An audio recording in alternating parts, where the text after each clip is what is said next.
I rank where the view is nothing less than phenomenal for how I express and project from my abdominal. The only view better, both my daddy and my mama know. No living parents, my sons give me balance. My wife is my serenity, this mic is my identity. The world is foul enough, that's why I write without obscenities. Provoking danger with broken language and spoken anguish. Begging to get hurt, why would you ask to go through changes? Yes, Lord, life's a chessboard, master the angles. Control the tempo, be the one who holds the info. Acknowledge is just as deadly as machete swings. When spoken, the truth is as potent as that Medellin. While others swear the style is free, I just let it ring. Our time is undervalued, soldiers make us better kings. My fans on my shoulder, reaching after better things. Today I take the shot, for them I'd rather set the screen. My mama told me follow my dreams. My daddy told me get it by any means. Stand tall, make him bow to a king. But I've evolved, you can see the result. Look in my eyes when you speaking to God. Life and for those who be caught up in using what I was taught with the muse. I guess they call it proving I'm more than an artist. Penciling out my darkest while stenciling out a harvest. And storing what gets me from A to B, just like garages. Instrumental with collages. Envision what I've been drawing. Broadway to give you rhythm like the great Lena Horne. So bent on, found comfort in the storm. Find peace and on when you see them others perform. Organized chaos, outcast it like hey ya.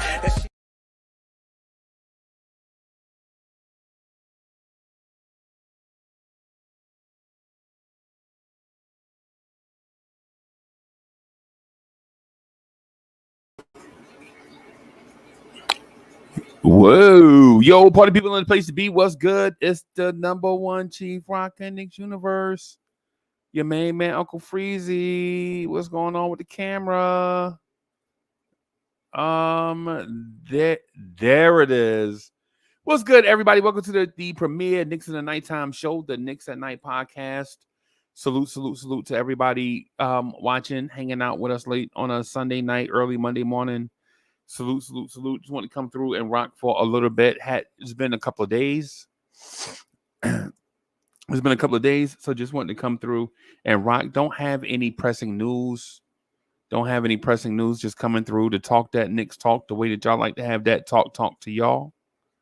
Man, salute. Justo11 is in the building. Gaming is in the building. Fritz Alcinda is in the building. I'm going to just go ahead and throw this in the chat right now. So all the homies can come through and rock if they feel like it. Yeah, man. Salute everybody.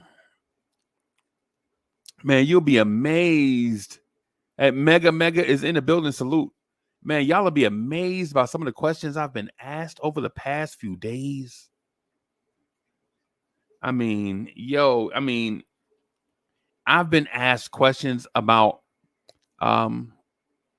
what I think the Knicks defense is going to look like, what I think the Knicks offense is going to look like, which player of the Big Six is going to have to sacrifice the most. I'll guess I could start with the Big Six. I'll start with the Big Six, right? I don't think there is going to be any statistical sacrifice. I think Dante is probably a 13-point per game scorer.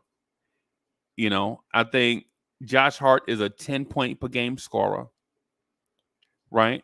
Mikal Bridges is about 18 points a game, 19. He'll stay there.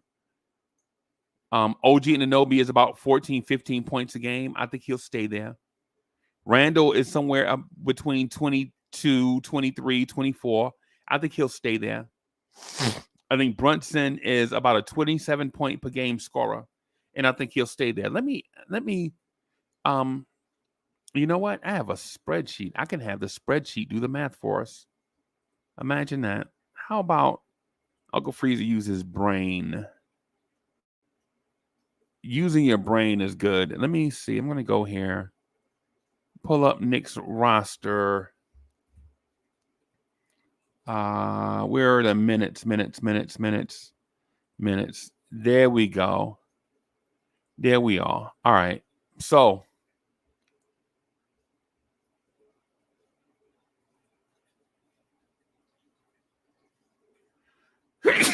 Wow, that sneeze took a long time to come out, man. I'm sorry.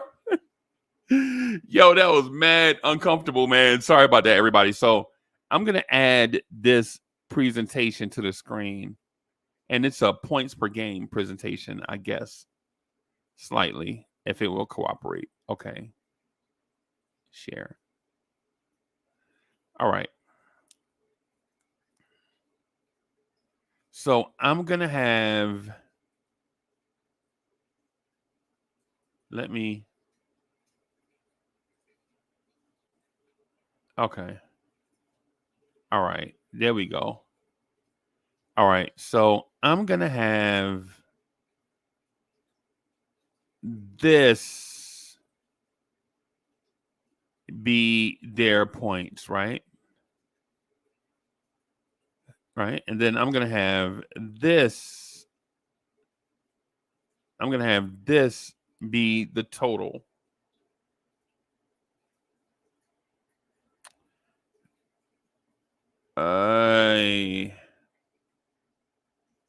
Yeah.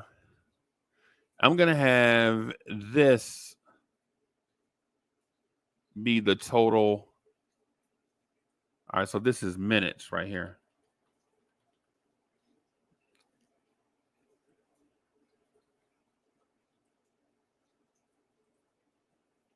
So that was minutes, and I'm going to have this be...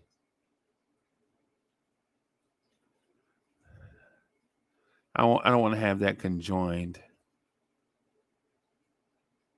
Okay, wait a minute. I don't want to disrupt that. Let me do... Sorry, y'all. I probably should have had this better prepared, but I didn't know I was going to do this. So if y'all can bear with me for a second.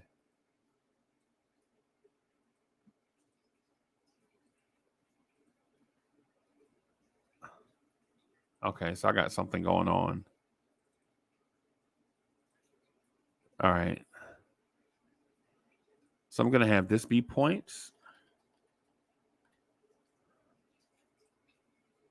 Right? Have that be points.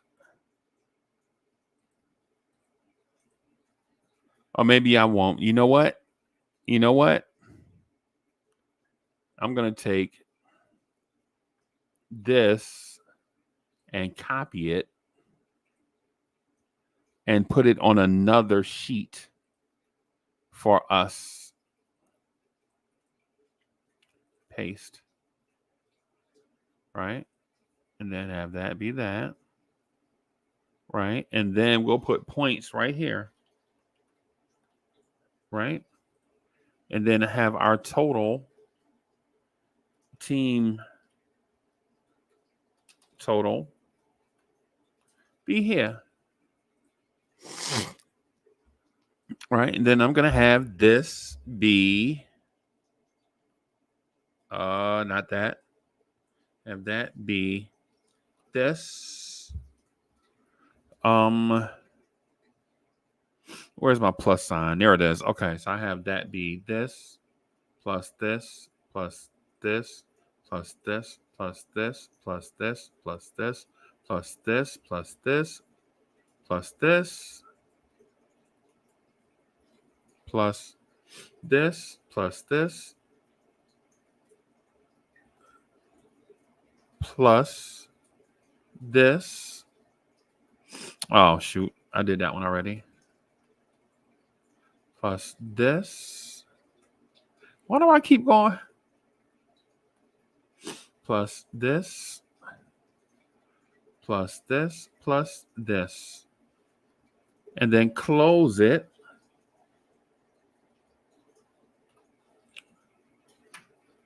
All right. And I'm going to ask you guys, okay, and so I'm going to ask you guys to help me. Yo, Todd Barbie's in the building. Salute. Drip Moore is in the building. E. Gibson, what's good, man? I see you. Daniel Berry Sports Highlights is in the building. Fritz Alcenda was good. Felipe 210 in the building. Out there in Texas. Right? All right. All right. Salute to everybody. All right, so let's do it. Let's do it. Brunson, 27. Mikal Bridges, 18. OG, 14. Randall, 23. Mitch, 7. Deuce, 9. Dante, 13. Josh Hart, 10. All right, so that's about 121 points per game, everybody. Y'all see that? Y'all see that? Easy peasy. Right? 121 points from the son of the legend. Kerry Cox is in the building. King Ribby's in the building. Salute. Man. That's easy. So that's total team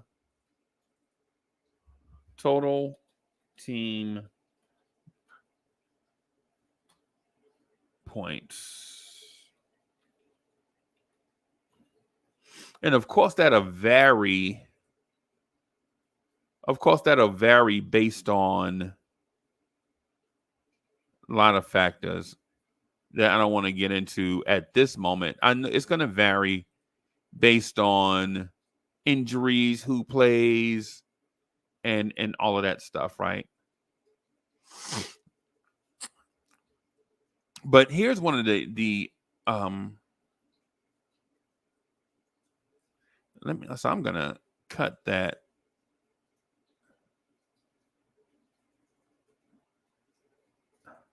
No, I'm gonna undo that. I'll leave it as is. I'll leave it as is. I don't know what the guys that are not gonna play regularly. I don't know what they'll average. I think that's a night to night thing, right? What about rebounds though? And then total team rebounds. I want to speculate on this part. I think this part is fun. The speculatory, I think speculatory is a word. If not, I'm just going to go with it for this exercise. Jalen Brunson's rebounding, I'm going to have that be at 3. And Bridges at 4. And OG Anunoby at 4. Randall at 10. Mitch at 8. Deuce at 2. Dante at 3. And Josh at 7.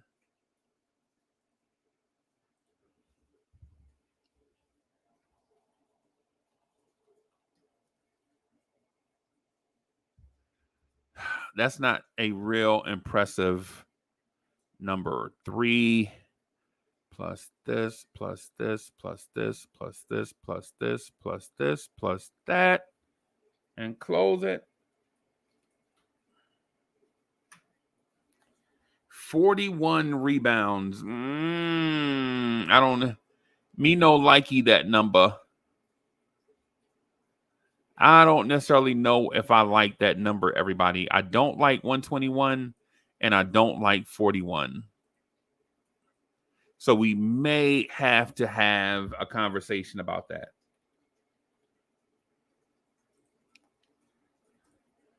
Total team assists.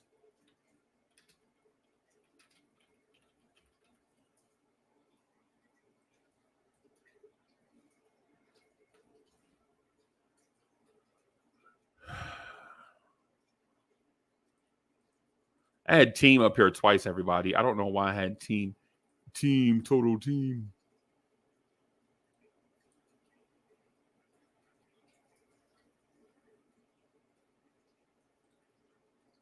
All right. And I'm going to ask you guys, okay, so, all right. I think Brunson's assists are going to be 6. Mikal Bridges assists will be at 3. OG will be at 3. Randall will be at 6. Mitch at 0 per the usual. Deuce at 2. Dante at 3. Josh Hart at 4. And I know you guys are asking yourselves like, yo, why is this important? Did I tune in on a Sunday night? Did I tune in on a Sunday night to go to math class? No, that's not what I want to do here. What I want to do is have an honest conversation on what we think a reasonable expectation is.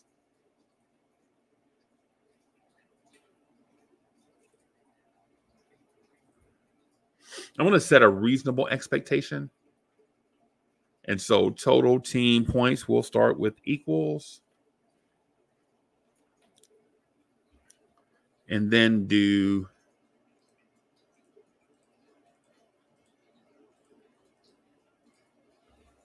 and close it.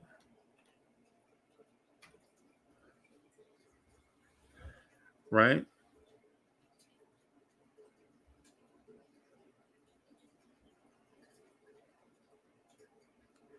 All right.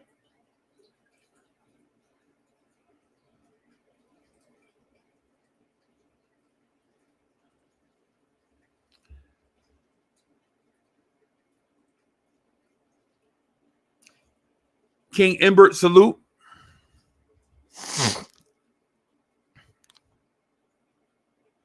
Yo, Most High is in the building. Salute, man. I ain't even see you come in, man. I ain't even see you walking the door. Salute.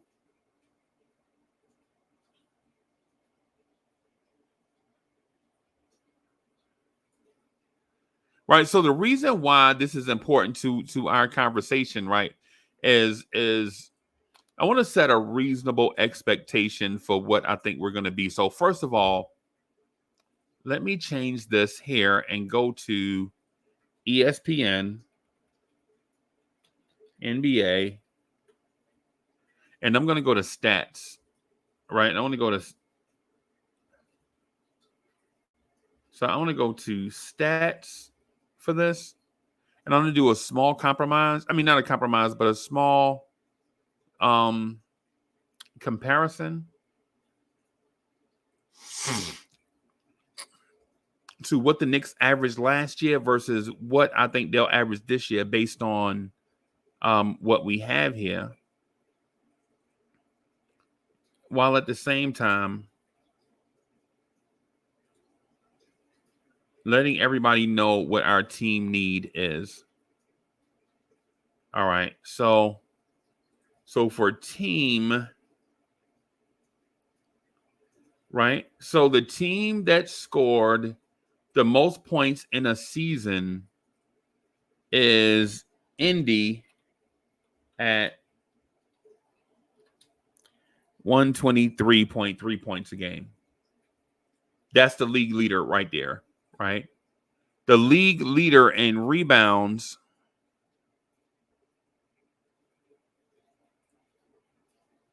was Golden State with 46.7.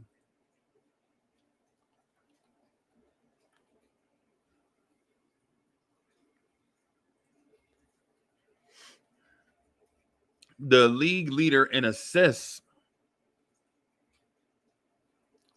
was Indiana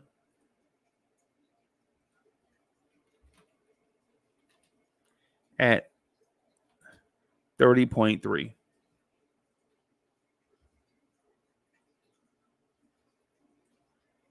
Those are your league leaders by team in each category.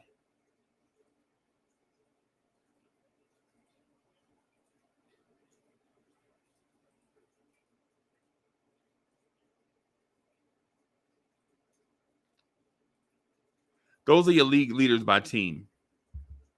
Right? So what this tells me, and this is speculation, right? That Julius Randle will be 23, 10, and 6. That Jalen Brunson will be 27, 3, and 6. Right? And it's also telling me that the Knicks will have 6 double-digit scorers. What do you guys believe? Do you guys believe that the Knicks can have 6 double-digit scorers?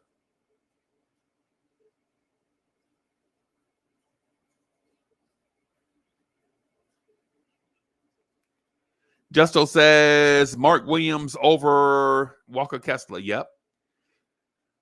Egas said I still believe Randall is a viable option at.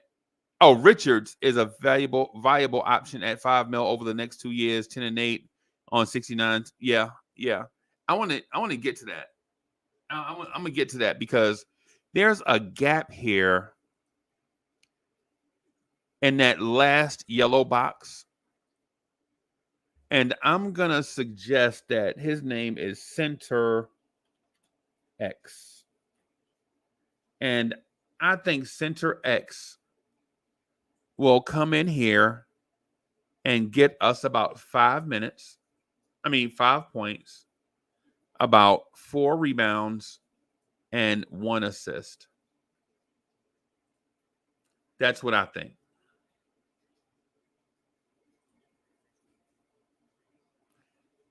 That's what I think. That's my expectation for Center X.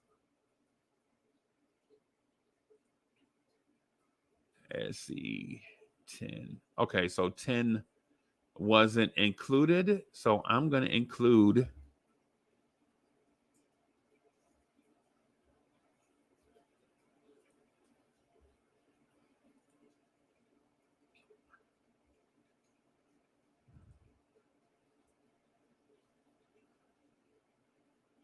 okay. There we go.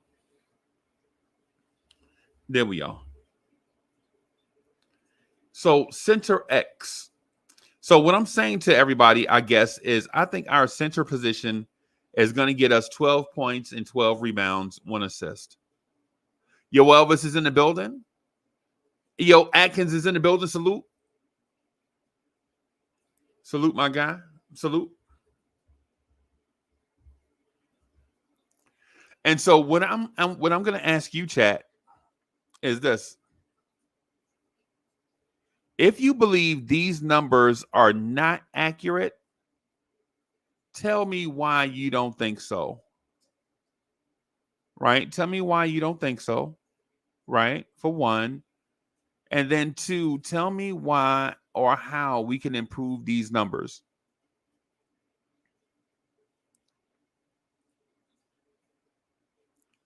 King Ribby says, I say 5 because now I don't see Josh putting up 10 points a game. He won't need to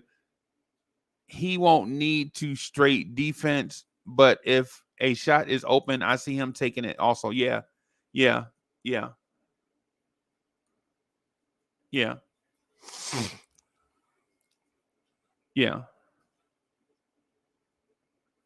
I could see that. I could see that. Also, what I've been told is that the Knicks are not going to average 120 points a game with this group of players. That's what I was told. What I was told is the Knicks won't average that many points per game because they won't get that many shots per game.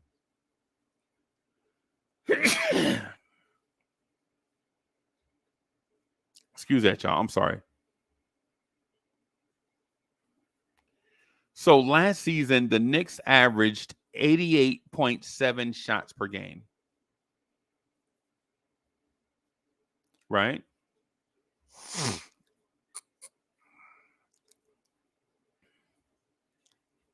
The leader in shots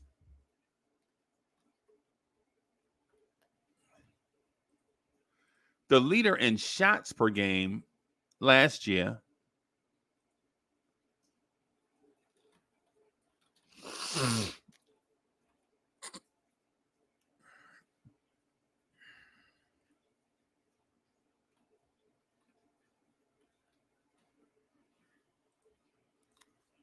the leader in shots per game last year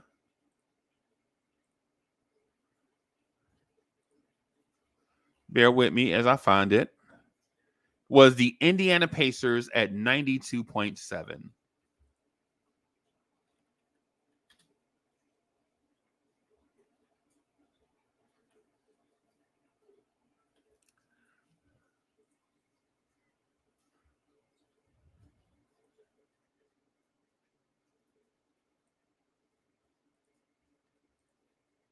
The leader in shots was the Pacers at 92.7 shots per game.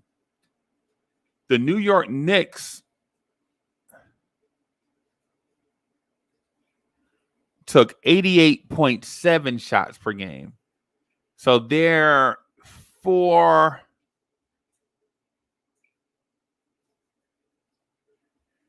shots away from the Pacers.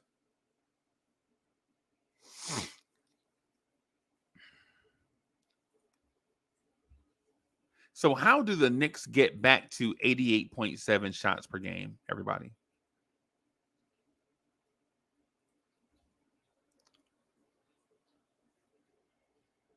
Appreciate that. And Nick Yak says, why? Because Hukporty and Mitch on the same team. Yeah. Okay. Fritz says they will get up quite a bit point. They will get quite a bit of points off turnovers. They need to move the ball more and more motion on offense, less solo for Brunson. I could see that. Coach is in the building.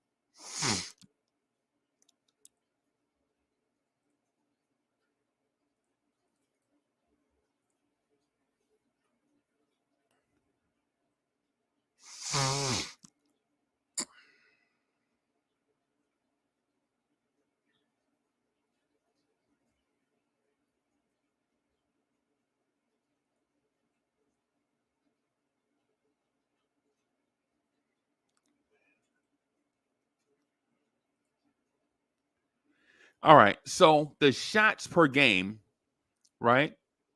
So shots and then the total shots per game. So I'm going to do it the old-fashioned way again.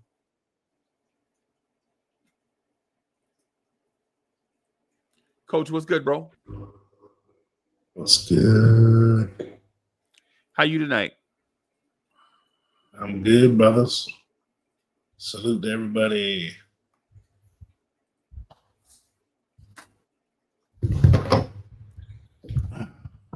Man, we had a great conversation last night, man. I think if y'all didn't see it on Vibes last night, man, I need to go check out that episode on Vibes last night.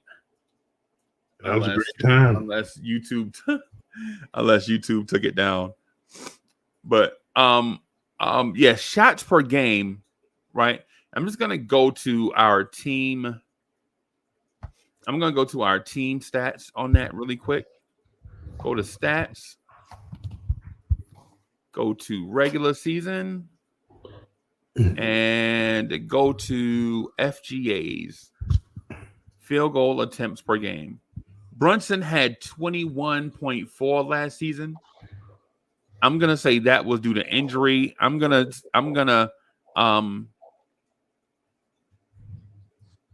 lessen that number a little bit and say 19.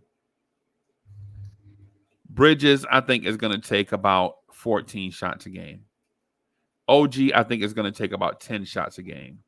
Randall, I think, is going to take about 16, 17 shots a game. I think Mitch is going to take 2.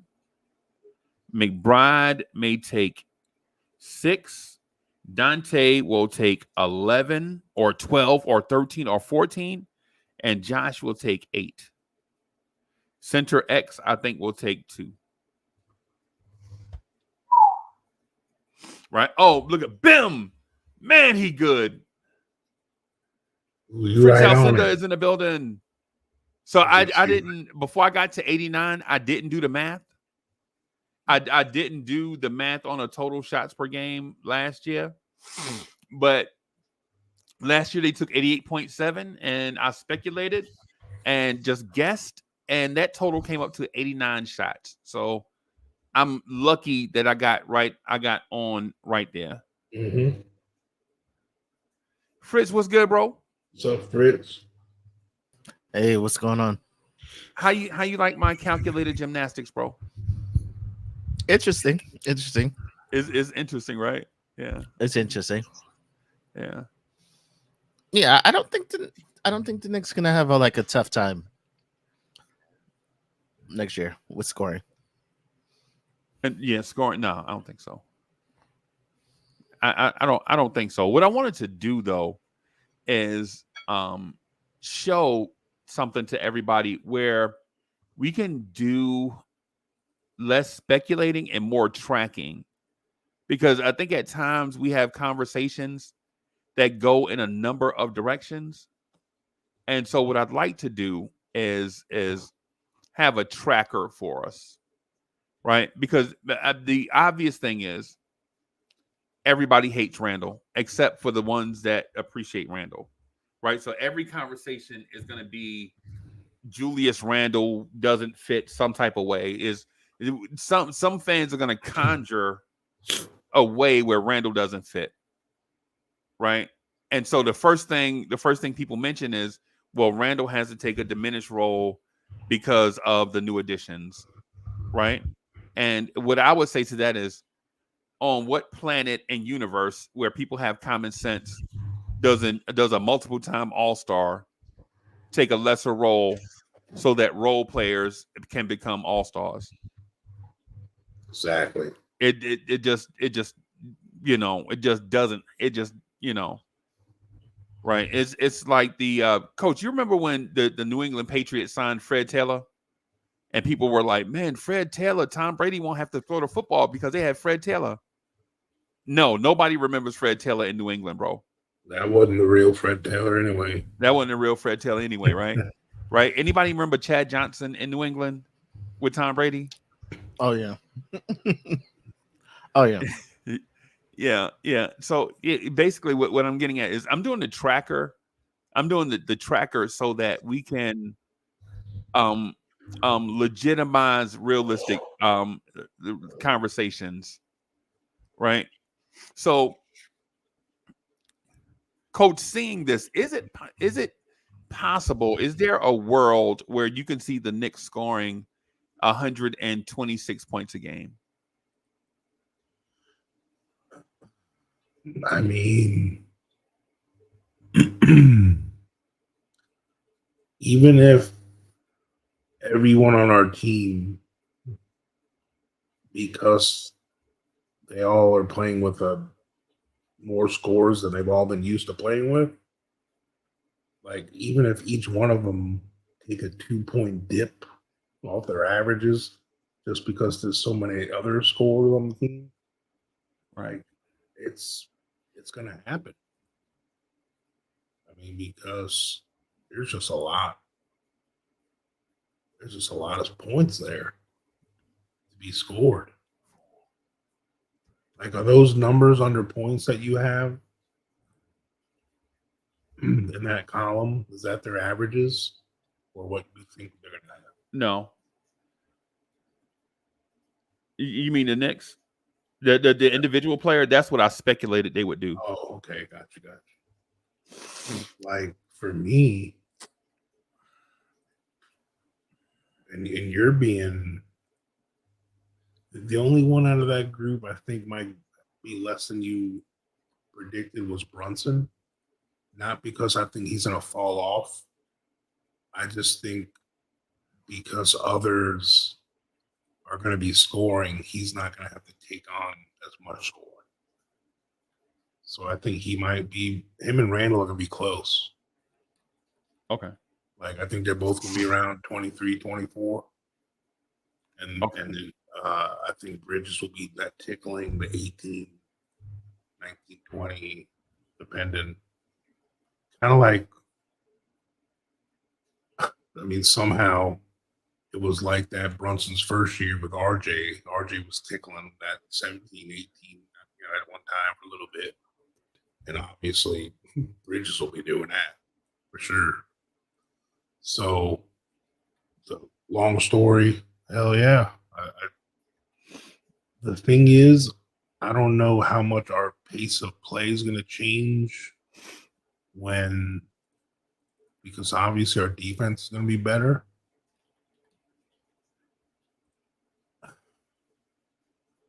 Okay. I hate to just overvalue our team this much, but I'm just being realistic. I just see us beating the brakes off of people.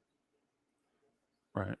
And like it might be a situation where we're just running some backups the last whatever. So that might hurt our averages, but on paper, hell yeah. It's hard to when you just say it and not look at the breakdown you're doing, it sounds crazy. Because you look at what the Pacers average was, but I think you're being somewhat conservative and still coming up with that number. It's not like you're over exaggerating anything. Okay. Yeah, I kind of agree. Like with this team, I think there's kind of a intimidation factor with this team, and I think a lot of teams are gonna try to show up different for the Knicks. Like they're not gonna come with their normal game plan, and when you don't come with your normal game plan, it can go south very easy. I think Mhm. I think the Knicks are gonna be running people out of the building because they're gonna show up different. Yeah. Okay. Okay. That's what that's what we were last year. Our percentages. 70. I'm sorry. Say that again. You're putting what we were last year as a team Yep. in the league. Okay. Yep. Yep.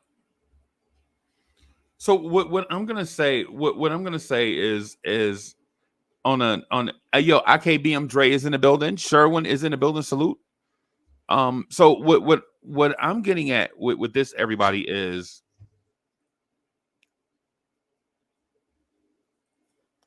just because you don't have to take more shots to score more points. Right. Right. The Knicks were 20th in the NBA, in the bottom third in the NBA in field goal percentage last year at 46.5. And so one of the points that I'm getting at is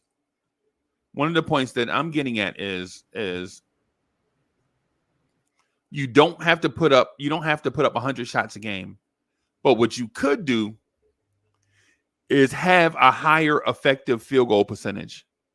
Not be in the bottom third in the NBA and putting the ball in the basket. Right. And at the same time, you can improve from being the 16th best team in the NBA in free throw percentage and get that number closer to 12th. What does that mean? That means Mitchell Robinson has to hit free throws.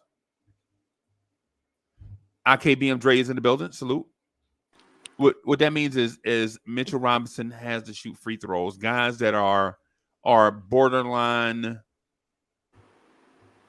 they have to have career type years in order for us to be effective and efficient. Now, do I mean playing out of your mind? No. What I'm saying by a career year free throw percentage for Mitchell Robinson is 61%. If Mitch shoots 61% from the free throw line, that'll be his career high.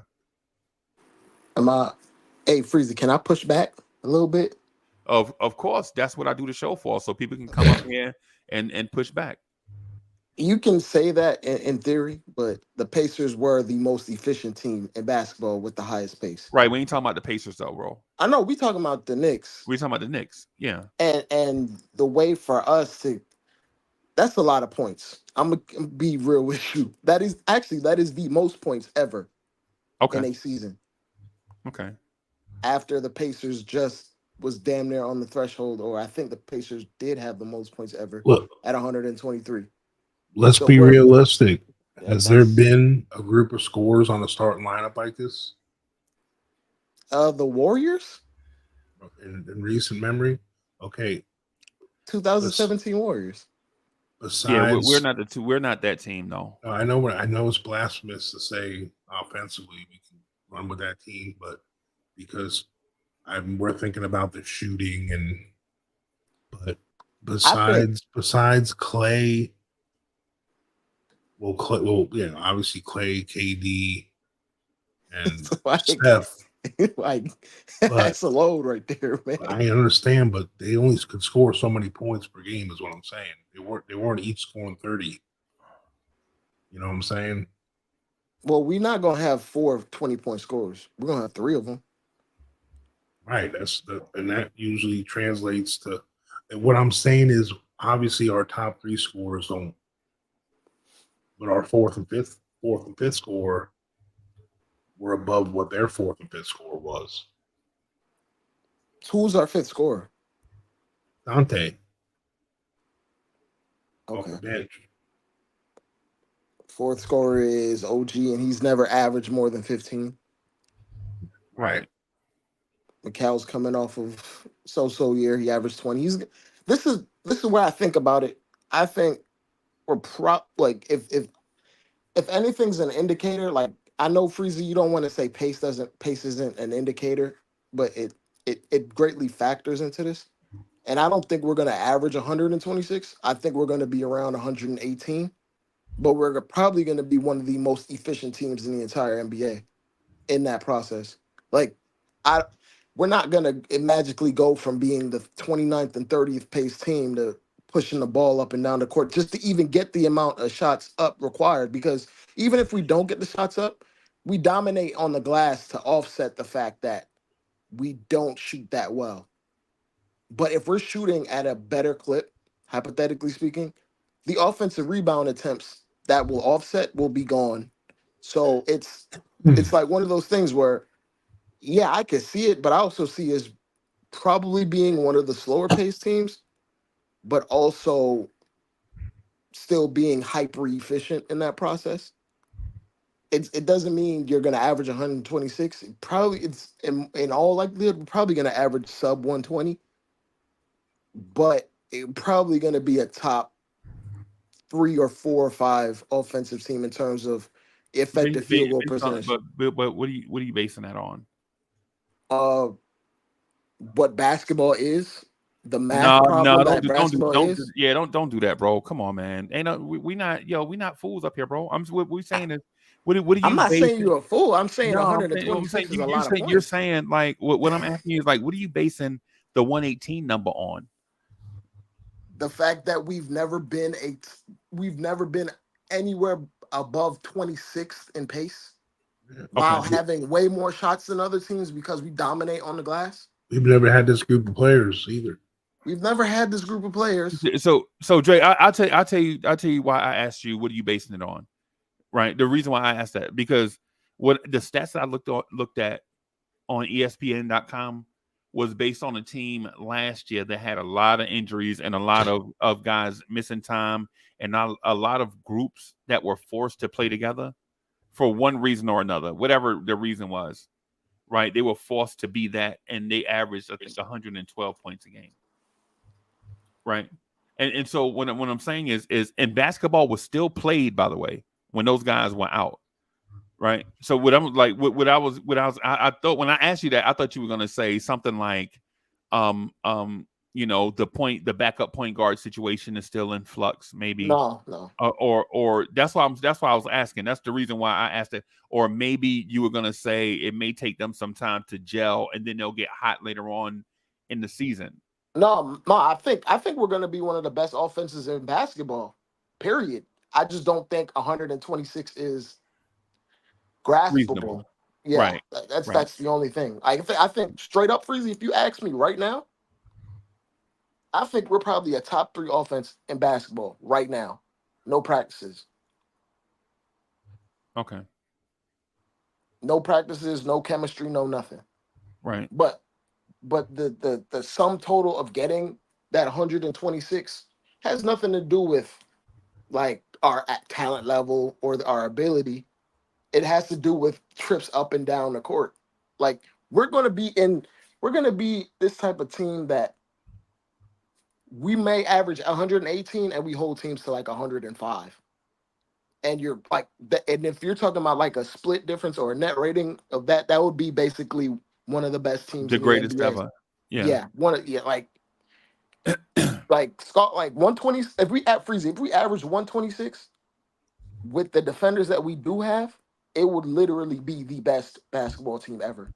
Right. assembled net rating wise. Right. Right. That's why I'm like 126 is a little steep because 126 means we're probably giving up a lot of points, and I don't think that's our MO, and I don't think our roster construction is that of a team that's gonna allow teams to like we're not gonna be in a position where we're gonna need 126 to beat teams. Is my point. Like Coach said, like we're gonna be blowing teams out. You're gonna be seeing the 10th, 11th, 12th guy on the court the last 5-6 minutes of games.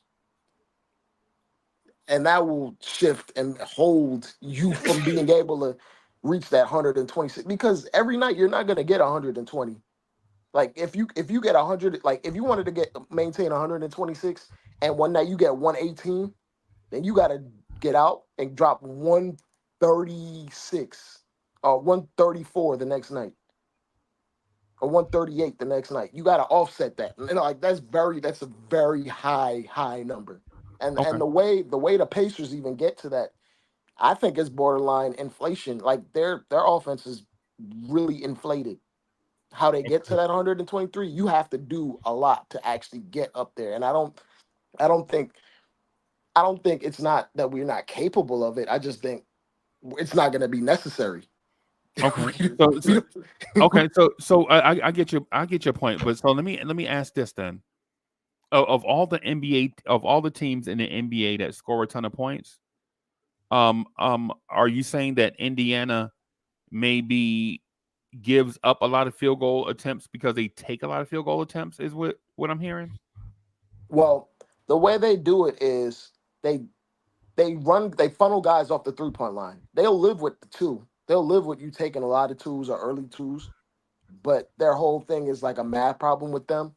They're anti letting you take threes. And they're cool with a lot of twos while they get volume up from 2 and 3. Okay. So it's not like when you say 120, that's not even. I think the Pacers are the most points ever in a regular season Okay. in 123. That would be like taking a 2015 Warriors jump compared to the rest of the league. Because remember at that time, the Warriors had like a big gap in their offensive production towards the rest of the league, which was like a 4 or 5 point difference. That would be like having that much of a gap right now compared to that team. And you're already talking about mid 120s. It's a lot of points. It's a lot of possessions. It's a lot of offensive rebounding. It's a lot of threes. Or it could be a lot of efficiency, right? Or it could be a lot of efficiency, or it could be the fact that we don't have RJ Barrett for the first 2.5 months of the season, right? But Or it could be we don't have an Alec Burks shooting through a shoulder injury, or it may not be a Bogdanovich getting used to coming off the bench. But the efficiency doesn't matter because the Pacers are the most efficient team in the NBA. But I'm talking about the Knicks though. I'm using examples. I'm using examples of the Knicks team last year, of the data from the Knicks last year versus the 126 being out of reach. And I understand the 126 is out of reach. I already understand that part. I knew that part when I put the number in. That's what I was saying when the number was in. I knew that already. Right? I knew that already. Right? That's why I asked the chat. I legit asked the chat when we very first started about 40 minutes ago to help us get to a realistic number. I knew that already. The chat knew that already. What I was getting at is the efficiency, the numbers that were used. The numbers that were used in comparison. Got you. Included the RJ Barrett shooting nights, the Emmanuel Quickly bad shooting nights, the Alec Burks bad shooting nights, the Bogey bad shoot, the Julius Randle early in the season shooting nights. First 25 games or so. Right. So it included all of that. So the point that I was looking to get to was, can this team get out of the gates early with a certain level of efficiency? I believe so.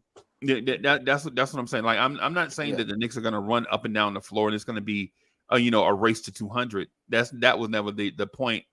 of me putting it there. The point of me actually having it on the screen was so that we can discuss how we get to that certain number. This is the reason why we needed the visual. Oh, I And misconstrued it. My fault. yeah, no, that's what there, because there were nights last year back in October, November, where Jalen Brunson and Julius Randle had terrible shooting nights. And I mean terrible shooting nights, right? And those numbers don't go away. That goes to the total season tally. Right? Even though they got better, and even though they got better later on in the season, those numbers still count. Right. And so comparing that to with the addition of Mikal Bridges and OG Anunoby from day one of a season, I think balances out the inefficiencies that we couldn't balance out with a struggling Randall, RJ Barrett doing whatever he was doing, and Emmanuel Quickly having his worst statistical career. I mean, worst statistical, yeah. You could post that layup video. Yeah, I know. Yeah, it was bad. It was bad. It was bad. So, hey, so Fritz, what do you think? Are you in the same vein? Are you thinking the same thing, or are you thinking the pace of play is going to change for the Knicks because they have they'll get more deflections and more athletic wing players that'll lead to easier offense? No, I think they're gonna get easy baskets of turnovers. Yep. But they have to get more motion on that offense. Like I don't think standing around. We can't do that anymore. Right. What type? We can't stand around and watch. We can't stand around and watch Brunson do his thing like that. I think. But what type of motion are you talking about, though? I'm curious about. Cutting, a lot more cutting. What type of cutting are you talking about, though? Because every offensive set is going to have that, and then until they get to a point where some guy's going to start dribbling and everybody is going to become stationary, so that player can have an outlet. When we had RJ Barrett, like there was hardly any cutting going on. Like when we had RJ Barrett was taking it from the 3-point line and trying to drive it every time. Right, because Grimes is a spot up shooter. When those two play together, you're not going to get that. Yeah, they just weren't as dynamic as the guys who you acquired. Yeah. So I think there's going to be a lot more. Yeah, like relocating, a lot more. Just people just. But to that point, though, to the point I was going to mention to you is even if Grimes were to run a offense where he can drive to the basket, RJ Barrett is still not a decent spot up shooter, right? Mm-hmm. So when you change the personnel, when you have Mikal Bridges who can handle the ball and OG that can knock down threes and is an elite cutter, now you're looking at the natural waves of an offense doing what they naturally do, as opposed to guys standing around because they can't cut and they're not spot up shooters and they're waiting for Jalen Brunson to bail them out. Yeah. So I think we toward the end of the year we saw a decent amount, but I think we gotta turn it up. Okay. I think the front office kind of identified a specific kind of player and skill set that will maximize what Brunson and Randall does. And we've been slowly trying to accrue those types of guys. Like we signed Dante. Dante is known for deflections, cutting, and shooting threes. He only just took that up to another level with more opportunity. What is OG known for? The exact same thing. What is Mikal known for? When he had a lesser role on the Suns, those three traits: cutting, shooting threes, especially out the corners, and deflections. Those three attributes will lead to naturally, I think, us getting easier buckets in transition, of deflections, easier looks, even in the half court, because they have gravity where you have to respect them. Okay. And like, even though I agree to a point where what Fritz said, like, it can't be so much dribble, watch Brunson do his thing. Right. But the fact that OG and Mikal are elite corner shooters on Okay. top of Dante, they command a certain amount of respect where it's pick your poison at that point. You can't double Brunson. And if you and you know what happens when you don't double Brunson. So like you can't double Randall because you know what happens when you do double Randall. Or even if you don't double Randall. Like it's we're putting like this roster construction outside of maybe Mitch, it's putting teams in jeopardy in terms of what they want to do defensively. Because if you allow Randall to just cook 1-on-1, well, you'll look up at the in the middle of the third quarter and he has 30 points. Right. And you have to just live with that. Like if you decide to just let Brunson get 1-on-1 coverage with no help, you might see 40 at the end of the game. Right. And if you do decide to send bodies and you do decide to send help, well, Mikal might go 4 for 7 from 3.5. OG might get three out of 5 from 3.5 and a couple slashes because they're all high IQs cutters, Right. especially when they see the double team. They know when to time it, especially and Dante definitely has like a sixth sense between him and Brunson as to when to cut, especially when Brunson's starting to see bodies. So it's one of those things where I think we acquired high IQ basketball players with a defined skill set, and we were seeking those particular types of players because we saw that RJ cannot be this corner 3-point shooter elite defender. We were trying to make him that for 4 years. He's just not that. So we moved on to get OG, who fits the exact type of player you want around Brunson and Randall. And then we overpaid or whatever you want to consider the price that we paid for Mikal because he is the prototypical type of player we want around Brunson and Randall.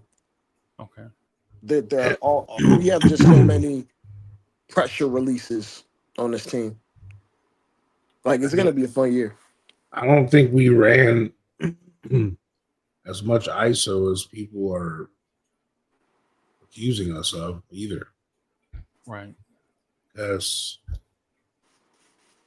traditional ISO is everyone clears out and the guy cooks, pretty much. Yeah. Now, some of it might have the illusion of ISO, but really pick and rolls were called. You know what I mean? Like we were running more. Like Tibbs is a pick and roll guy. I'll say this, Coach. I think the pick and roll is basically the new quote unquote ISO, especially after the whole thing with James Harden and how Luka Doncic does it. Right. Like, and guys who have high dribble counts, they may not be in this prototypical 1-4 flat. Everybody clear out and let me do my thing, but you're not getting those minute totals with the ball and those total dribbles without having it in your hands, being a decision maker. But I think the pick and roll is the new quote unquote ISO. Yeah, Like because I think that's what it is. when you look at the ISO analytics stats on NBA.com, which I did for the season, the Knicks were 11th Yep. in ISOs. And Right. they were with the pick and roll ball handler as the main guy that ended up with the ball. That's where we moved up a little bit. Yeah. Like I Hey, think Coach, Brunson, can you send that? Can you send that link to me, Coach? Mm-hmm. Okay. I think- Can I you put it in think- the private chat? I think Brunson probably had the most dribbles in the NBA last year. A lot of Yeah. that was due to the injuries, Yeah. which kind of unfortunately it took away one of Brunson's best weapons. That's kind of like underlooked or not really thought of is the fact that Brunson is I sent it. Brunson is an elite relocator and catch and shoot player. Right. But when Randall went down, we couldn't use that at all. So you're gonna see a lot less dribble out of Brunson when we're healthy, and which will open up the fact that he is one of the best shooters in the league. So I wanted to backtrack a little bit on your your table you were doing. I noticed you didn't account for campaigns contribution either. Yeah, I didn't get a Not that chance. he would be in there a bunch or anything, but Yeah. I mean, I didn't get a chance to. I don't know if it center X. When I put in center X, I didn't know who to put in that spot because generally Tom Thibodeau is going to run a 9-man rotation, right? yeah, So you can take out if you want to, you could take out Deuce and put Cameron Payne right there if you want to. It don't matter. right. But coach, to the table that you sent, Mm-hmm. what I noticed is that teams that did the ISOs for the most part, out of that 11 teams, only one team in that top 11 was not a playoff team. Right. So 10 out of those 11 teams, It was the Nets. yeah. The other And, two were and we got the guy that was probably doing the ISO on that team. yeah. Well, Cam Thomas definitely. Yeah, A Cam. ton. Yeah, Especially in the second half of the year, he was really doing. Yeah, and when I look at the teams that didn't do it, outside of man, yeah, it's crazy. Yeah. It's It, a cool. it sounds like And you you can need- change that. you what to sort it. You can sort on next to play type under the isolation part. Yeah. Have transition, pick and roll ball handler, pick and roll man, post up, spot up, handoffs. It sounds like playoff teams have difference makers that can score in isolation. That's what it sounds like to me, Freezy. Yeah, that's what it. Yeah, absolutely, absolutely. For instance, if we had Michael Jordan and Jordan ISO'd, we wouldn't complain. Exactly. Yeah. The Knicks were number one in handoffs in the playoffs. Imagine that, bro. Josh Hart. Hartenstein doing Hartenstein and handoffs. Josh Hart. Yeah, Josh Hart out there being the dribble handoff guy. It's hilarious. But the main reason I wanted to have it be a visual is so that when we have the conversation, it won't be a finger pointing conversation like this guy is the reason why we suck type conversation.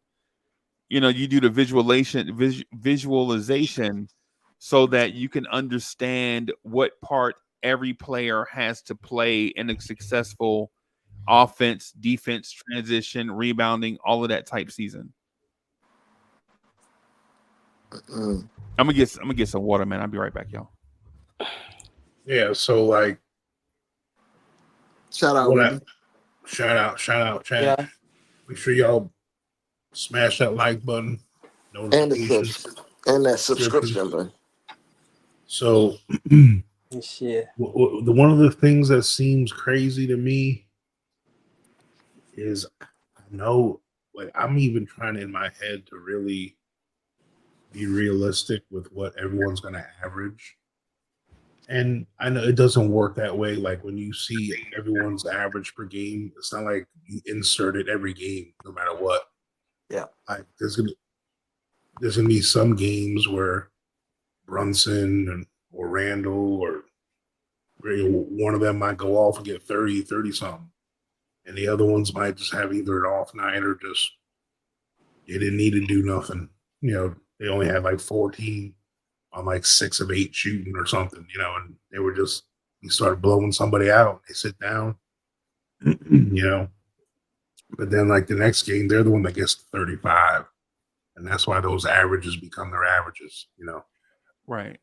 But besides all that, as far as pace of play,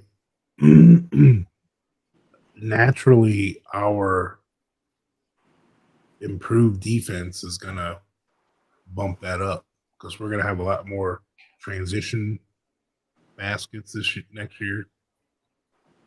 You know, because we're going to have some steals, we're going to have some How else do we get out in transition? I'm sorry? How else are we going to get out in transition? I think also because our perimeter defense is going to be better, Okay. we're gonna be forcing more outside shots. We're not gonna be allowing people to penetrate as much. So there's gonna be some long rebounds and quick outlets down the court. Yep. And we got about four. Well, we got 4 guys in our starting lineup. We're comfortable leading the break at all times. Mhm. So, yeah. Yep. Yeah. And if we Also, ever have last year. Oh. no, go ahead, bub. Yeah. Also, last year, I don't know how much Josh Hart's going to be playing this year, but Josh Hart definitely like resurrected a lot of plays into transition that probably wouldn't have been transition. Mhm. That's a fact. Yeah. I mean, there might be a world this year. I mean, I guess maybe the only thing that's going to keep him from doing this is he's not going to be playing as many minutes. But well, Josh, like he would definitely get 10 rebound games with this defense because he's the master of the long rebounds. Right. You know, getting them loose, athletic rebounds, like far away from the lane. Those like loose ball rebounds and stuff, you know. Right.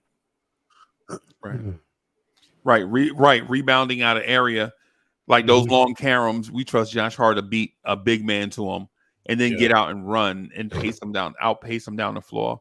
Yep. Yeah. See this? Go ahead, Ruby. No, I was going to say, I see this season happening with just more efficiency than last season. Right. Mm-hmm. Yeah, because each person on this team, I mean, let's face it, everyone on this team, with maybe the exception of Bridges knows what it's like to have some other guys he can count on to score. Like Randall hasn't had that feeling long enough. Like he had that feeling finally Brunson's first year, you know. And then this year he was starting to know what it was like. But even Brunson, he don't know what it's like to have that other dude. Okay. Since he was with Doncic, you know. But for the rest of the guys, this is the best team they've all been on as far as what other guy they can count on. Like each guy individually won't feel as much burden as they've ever felt before. Now they actually will be taking higher percentage shots because there'll be under less duress. There'll be less double teams. There'll be less pressure. There'll be more open shots because there's so many threats. So in turn, that usually translates to better percentages to professionals. So we'll see. Right. We're gonna see teams make decisions early in games and then completely go the opposite in how they want to defend us over the course of games. It's gonna be like a lot of damned if you do, damned if you don't scenarios that our roster is gonna put teams in. I think there are some things that we can simplify too, right? Like one of the things that we can simplify, just one thing that we may or may not notice, a little thing, right? Mikal Bridges is a better free throw shooter than RJ Barrett, and that's basically who he's replacing in the lineup. Little things, right? One guy is about 70 with us. RJ Barrett is what, like 72% with us, 71% from the free throw line with us, and Mikal Bridges for his career is 84%. And during the course of a game, you know, a 12% difference may only equate to like 1 point something free throws per game or whatever made. Over the course of a season, though, you know, you're talking about taking the same amount of shots, but adding 1 point something, such and such amount of points is a difference, right? It's the difference between being 118 and 119 point something. I'll do you one better. He's replacing Quentin Grimes.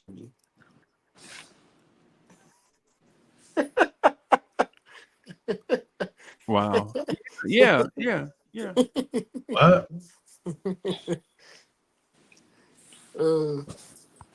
Right. But it's I think just thinking about it without even seeing it happen on the court, I'm prepared. Like I already have like a general idea of what I'm gonna see, Right. but the team is gonna evolve too. Like don't get it twisted. It might be a good team off the rip. It might be a great team off the rip.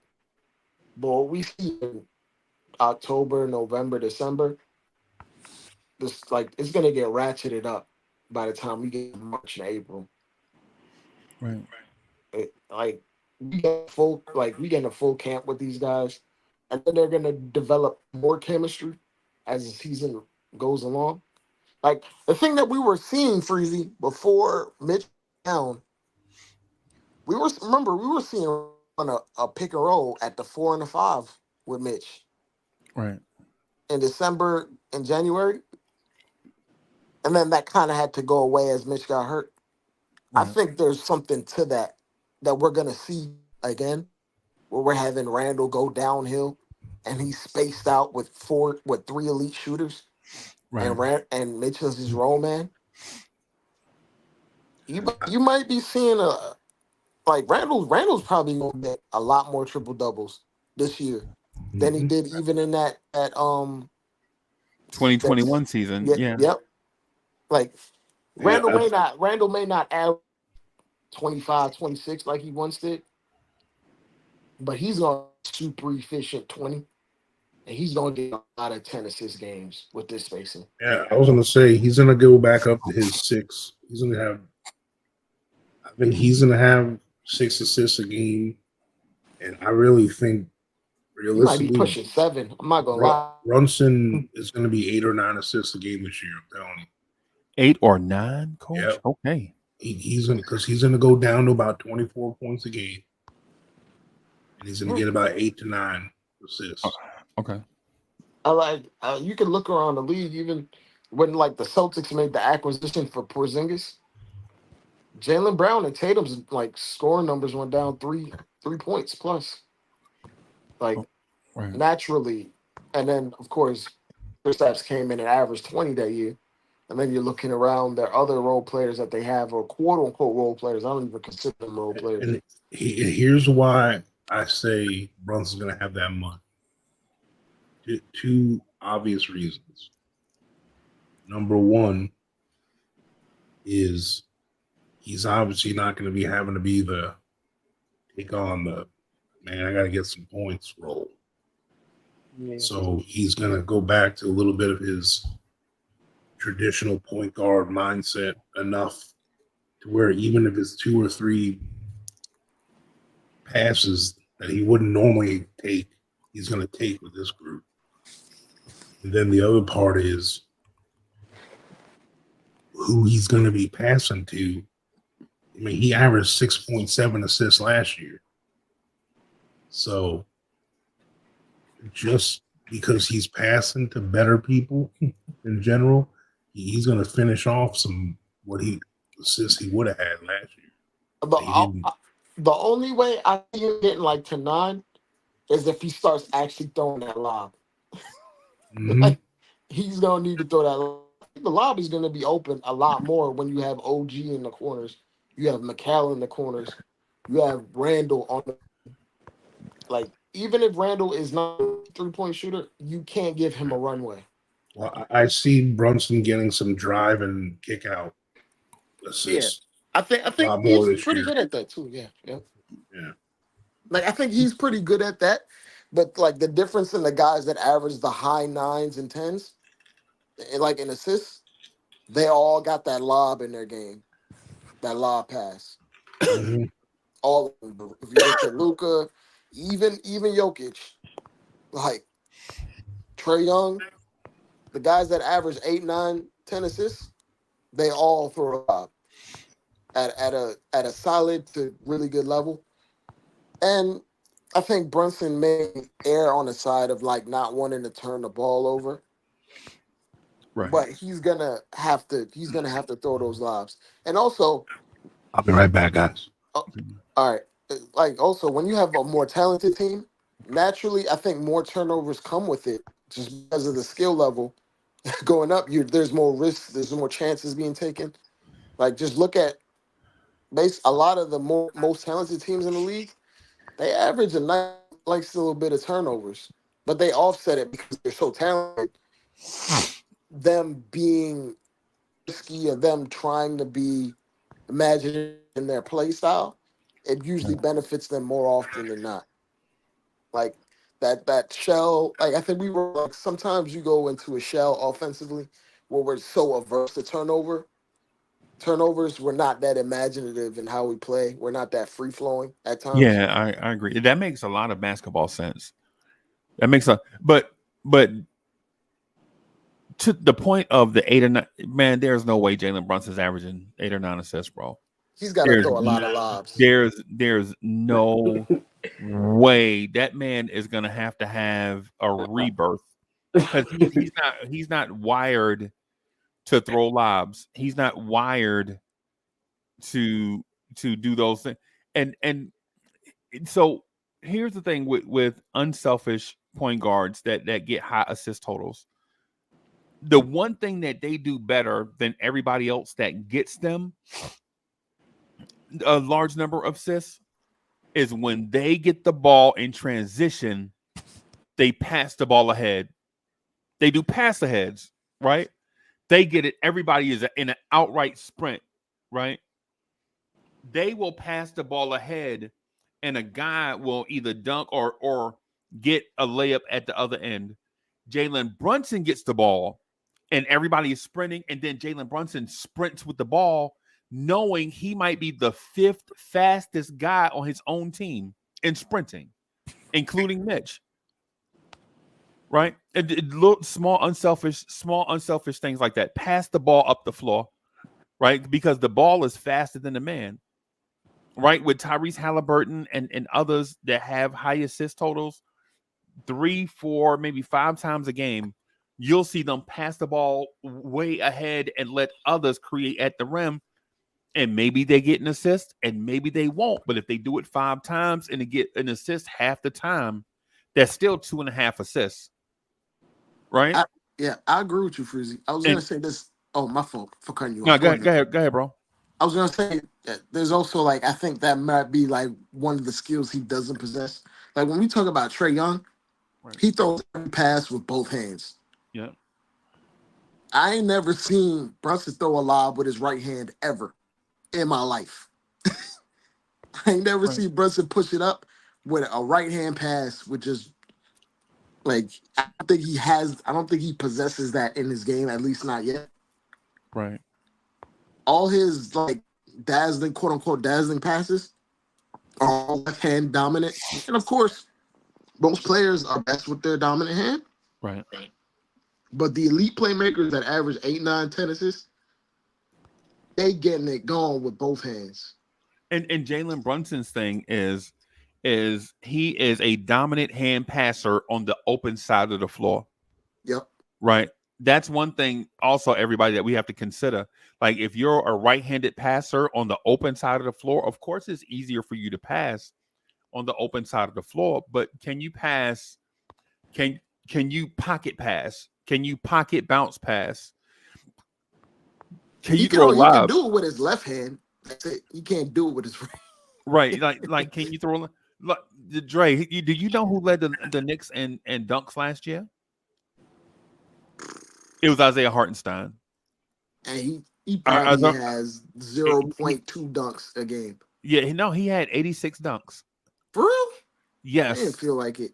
Yeah, he had 86 dunks, but he didn't have a lot of contested dunks at the rim, lobs, things of that sort. It was easy. Yeah, his Isaiah Hartenstein's. Yeah, you don't remember Air Hartenstein? Air Hartenstein running the floor getting dunks. You're like, oh, where did Hartenstein come from? Yeah. So Air Hartenstein got a lot of dunks by just hustling and playing hard. One of the things I'm gonna say about Mitch, and I like Mitch, and I want the Mitchers to take I don't want the Mitches to take this the wrong way, right? The what? Mitch, Mitch doesn't have the same bounce he used to have. Mitchell Robinson. Not with that weight. No, Mitch is not the same guy that he used to be.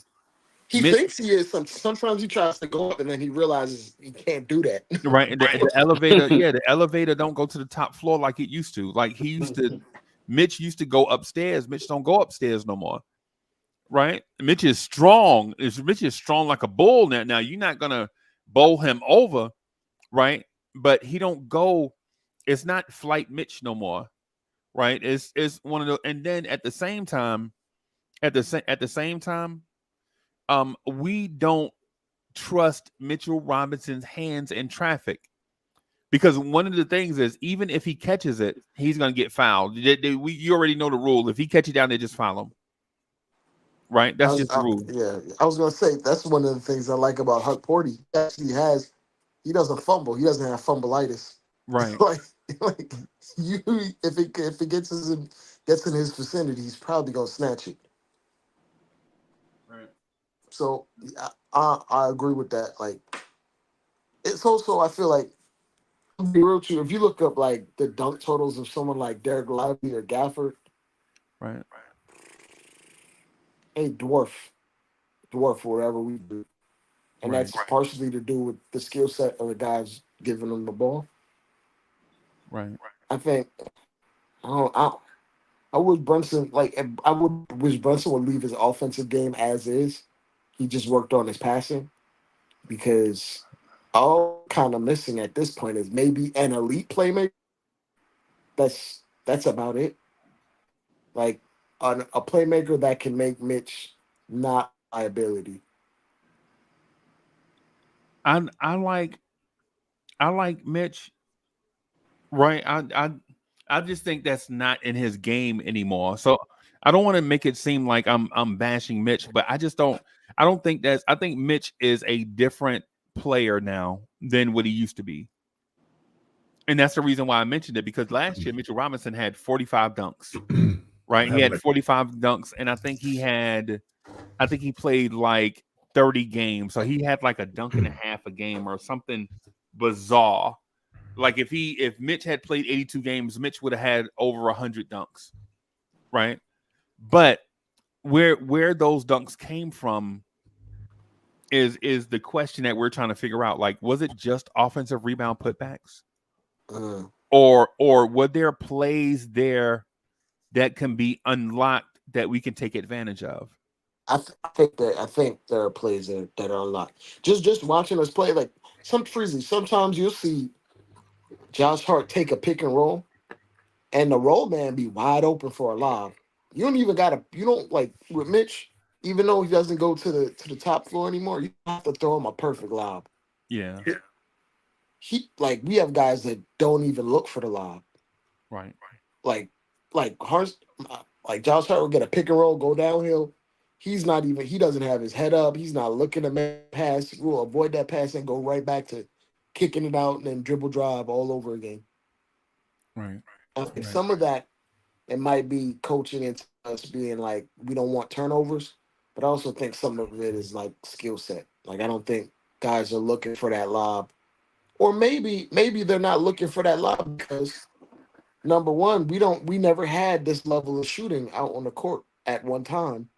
So a lot of times, like when you have RJ in the corner, his man would cheat down to help in that pick and roll and help probably take away that lob. Right. Or provide assistance to the big that's already in between two spaces trying to contest in a pick and roll. I think maybe I'm being positive, but I think if we allow Brunson to get more reps, and he'll eventually realize, yo, the dump down and the lob is going to be there all night because I got OG and McCall in the corners. Right. And Nicky said nobody passing the ball. And Nicky, I agree. Nobody passing the ball. This is one of the things that Dre was highlighting when he said his thing, like with our facilitators. Like basic to sum up this entire thing, everybody. We have playmakers that make plays on the perimeter, right? We don't have dissectors of a defense, right? When you watch Jalen Brunson's assist is dribble penetration, kick out to a shooter on the perimeter. It's rarely hit Randall with a bounce pass so Randall gets a layup. It's rarely that. It's rarely that. When we saw him do it with Hartenstein that one time, Hartenstein looked at him like, bro, if you would have been doing this all year, I could have averaged 13 points a game. I think some of that has to do with us being averse from turnovers. We don't end up at the bottom of the league in turnovers per game with it being an accident. Like some of that is us not wanting to pass, but I also think some of it is coach. Whereas like Tibbs values possessions over everything. Okay. And I think I'm Yeah. gonna be absolutely honest with you. In order for us to hit our ceiling, we're probably gonna have to average a little bit more turnovers. More turnovers to hit our offensive ceiling. Because if you're just going by the teams that are the elite offensive teams of the last like decade, a lot of them average a nice chunk of turnovers. I'm not saying they're at the top of the league in turnovers, but a lot of them were middle of the pack teams in turnovers. Right. But they offset that because they have the talent and the creativity, and sometimes that comes with being a risky player. But if you're skilled enough, risk is just risk. Yeah. So I think it's one of those things where I think Brunson might take more chances or quote unquote chances. We have a team like we're a team that we have that's just spacing teams out with elite shooters. With But elite shooting, that is. to make you laugh, when you said Derek Lively played in 55 games and Yeah. he played under 1,300 minutes. And that man had 141 dunks. That man averaged almost 3 dunks a game. The- That man averaged almost 3 dunks a game. Now, Oh man. here's the thing.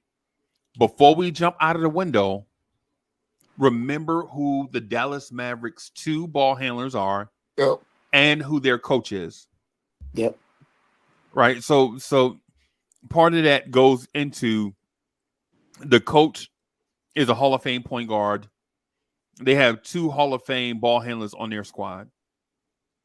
And Derek Lively is a recipient of the 3 guys constantly thinking about how can we get easy points at the basket. Hey man, Freezy, look up what Gafford got as a Maverick. Cause he damn near on the same pace in dunks per game.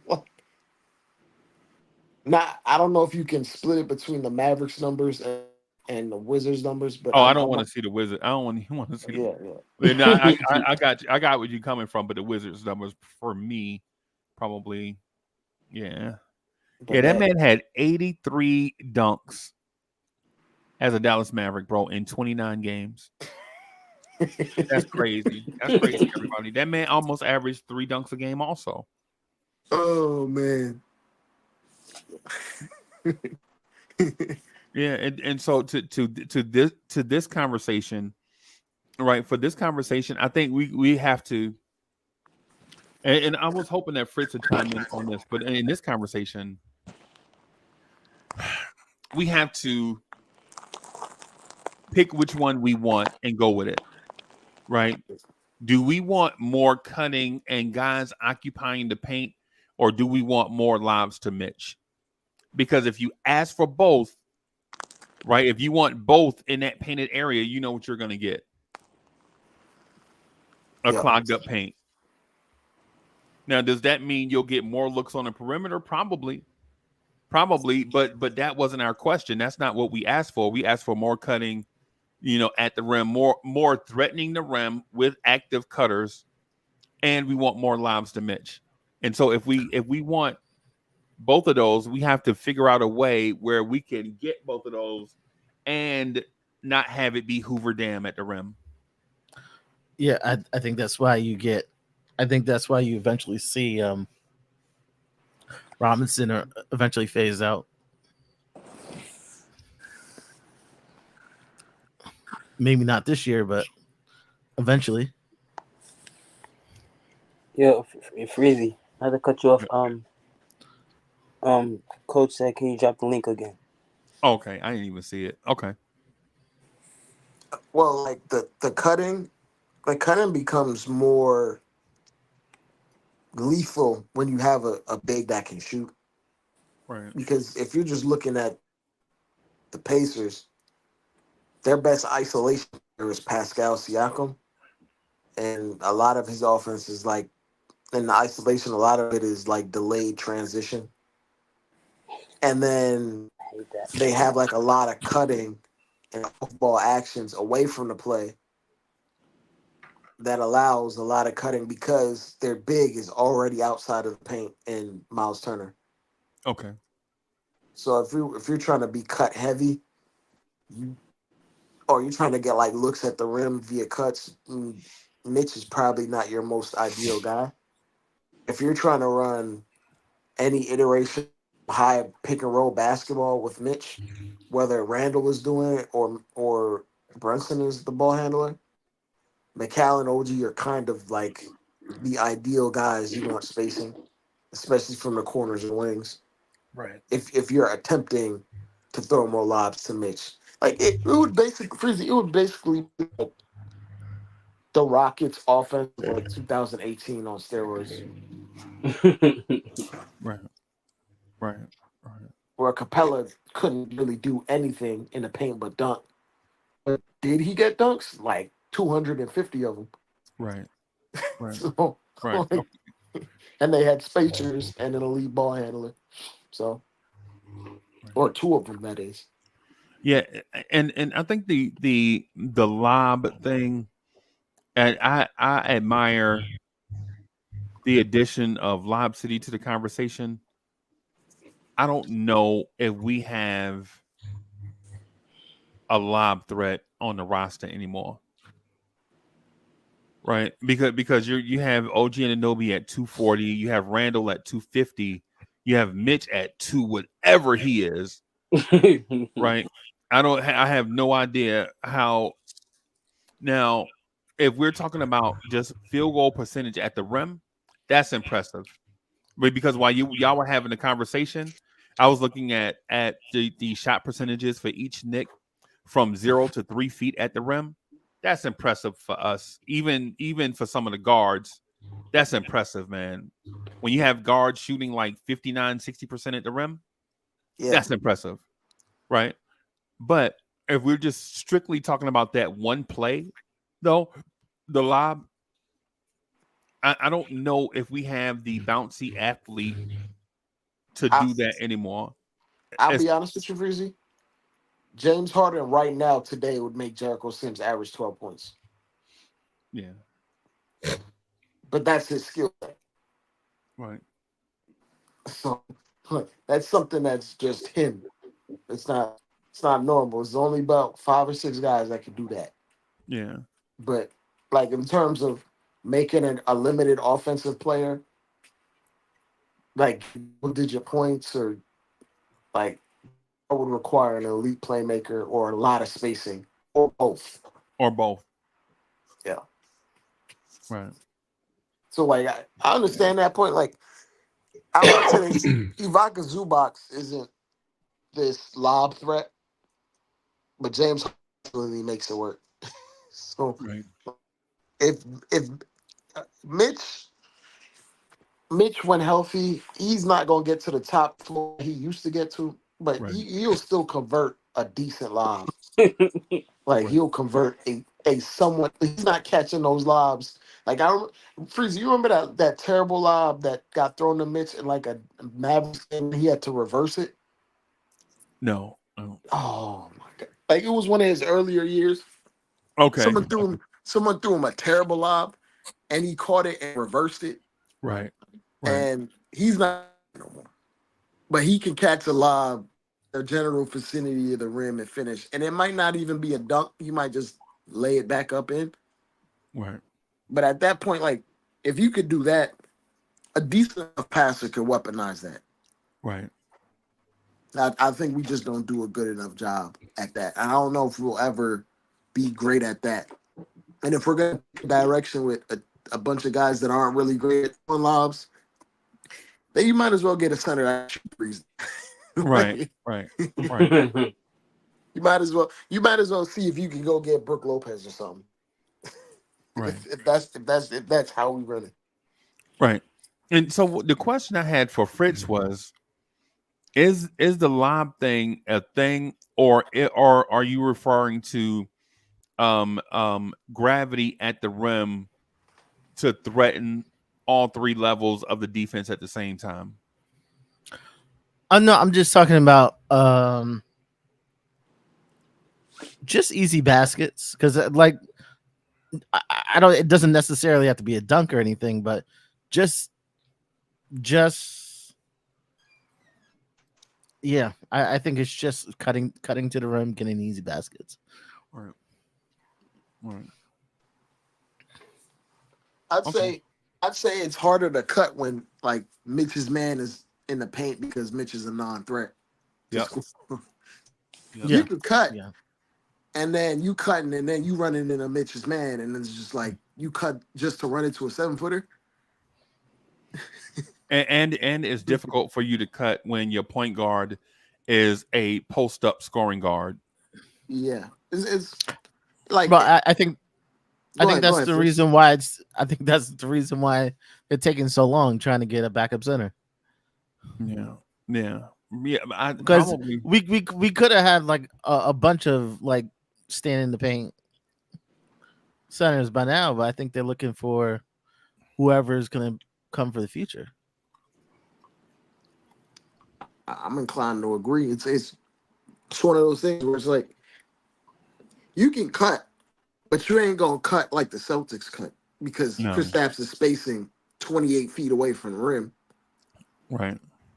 and now you got Drew Holiday and Derek White sneaking behind, getting easy layups at the rim because ain't no big back there. Now, like I understand, well, first the cutting aspect. I think the cutting aspect will be opened up when we decide to go quote unquote small at times. Where it's Randall at the 4, OG 5, nominally 5, and they alternate on the defensive and offensive end.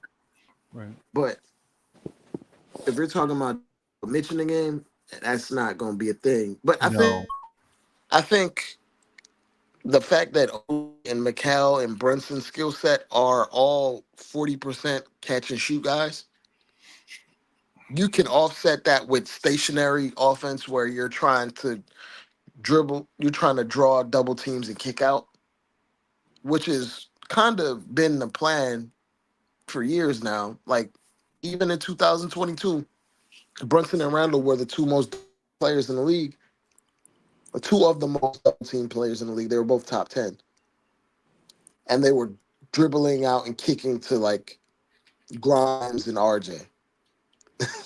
Like, Right. I think, and we still had a somewhat effective offense in that, even if Mitch was healthy, but he wasn't very effective offensively, Okay. there is efficient offense within that type of structure. And we're probably going to see a lot of that at the beginning of the year because it's something that Brunson and Randall already do. Because look, here's the issue for me. Our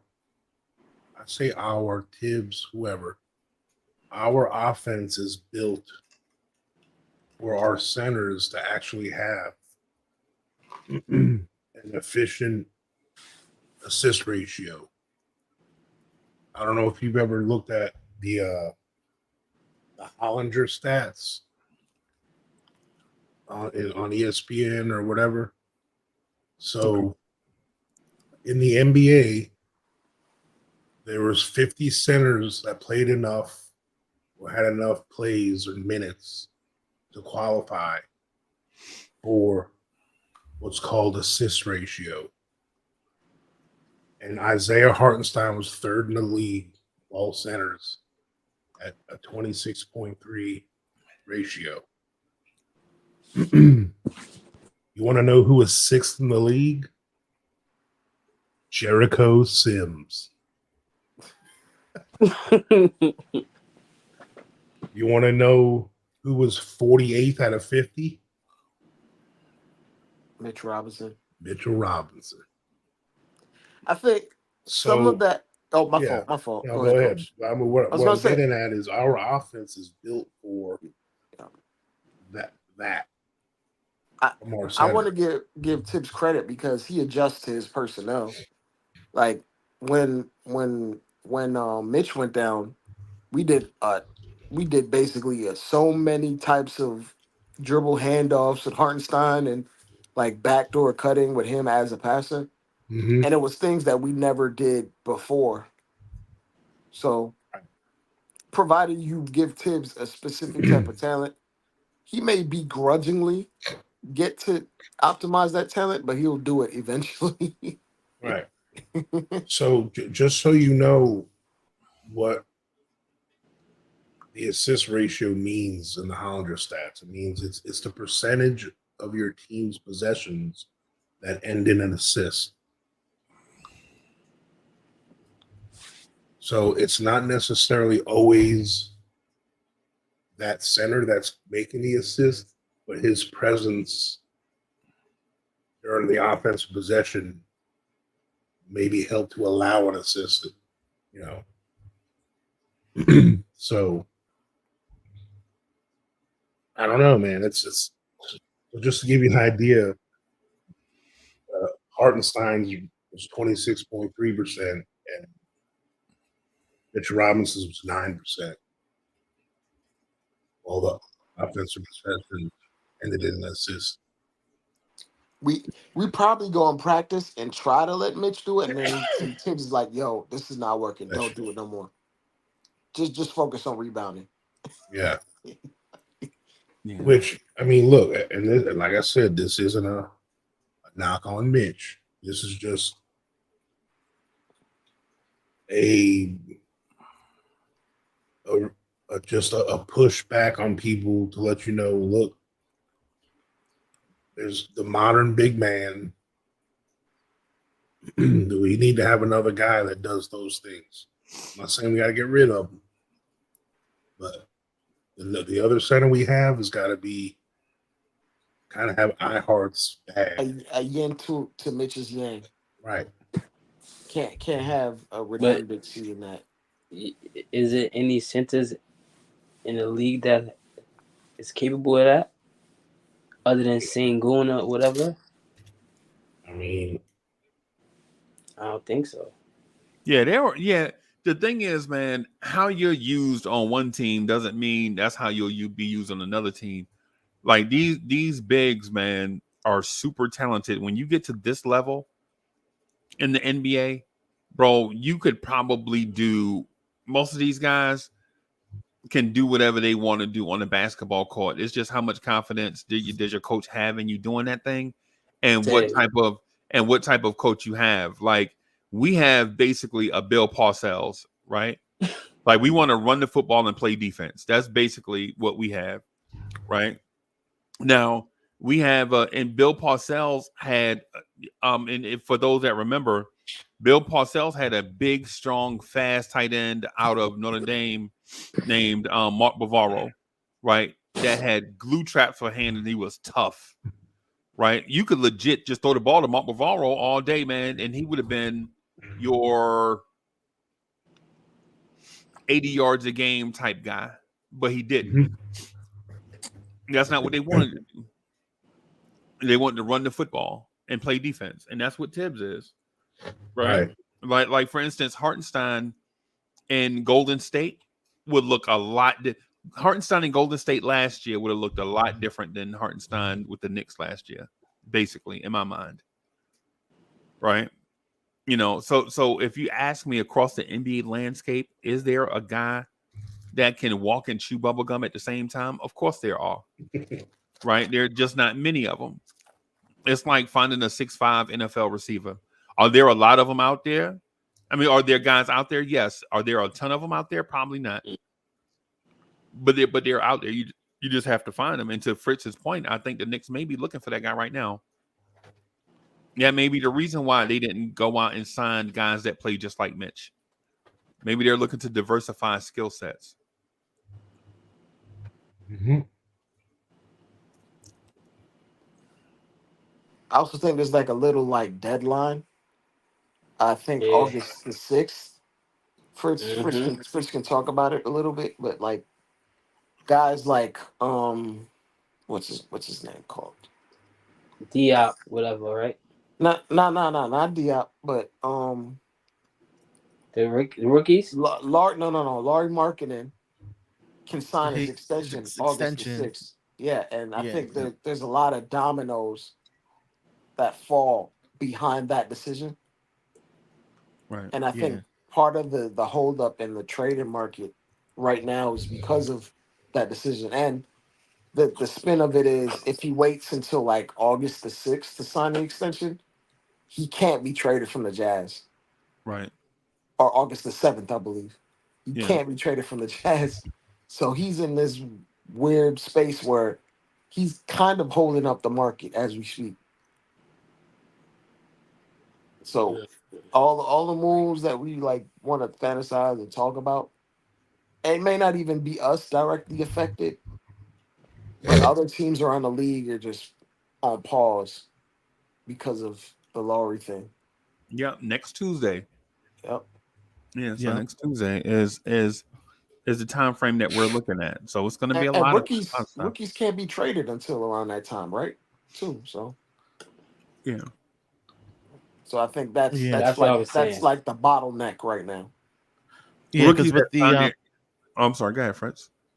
no, just with the Laurie marketing thing, because basically the Jazz are going to take either two directions. One, they trade him. Number two, they clear out enough cap space that they can, make his paycheck start this year. So at that point, you're gonna have to. They have to choose. So which one are you going to be serious about? Right now, they playing both sides. They say, "Oh, we want to keep him, and we really don't want to trade him to rise his price." But at that point, like you can't play both sides. At that point, you're gonna have to choose a path. You're gonna have to choose a path. And that's why Walker Kessler is not available. Yeah. Because you don't know what the purchaser is going to ask you in return in the Laurie marketing deal. They may ask you to throw in Walker Kessler to sweeten the deal. And if you're Utah, sweet deals is what you're looking for as a rebuilding team. Right? And for everybody that thinks that Utah is not rebuilding, rebuilding teams always have two things that you should look out for as a rebuilding team, right? They always have one guy that is not a marquee player, but he's their best player. They're rebuilding. They're rebuilding, i.e., the Washington Wizards with Kyle Kuzma. They're rebuilding. They have a guy that is good, but not good enough to be a marquee guy. I.e., the 2020 New York Knicks with Julius Randle, right? A guy that's good, but not a marquee guy. And then the second thing that they have is duplicity at a certain position, right? Like for instance, with the Utah Jazz, is power forward.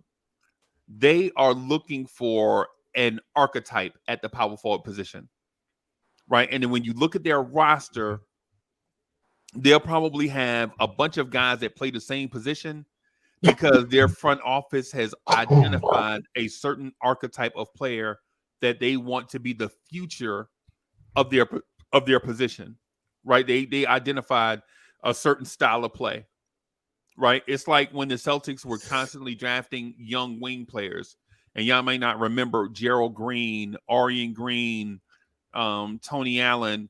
The Boston Celtics knew that a 6'6", 6'7", 6'8" wing player was their future of the NBA, and eventually they got it right.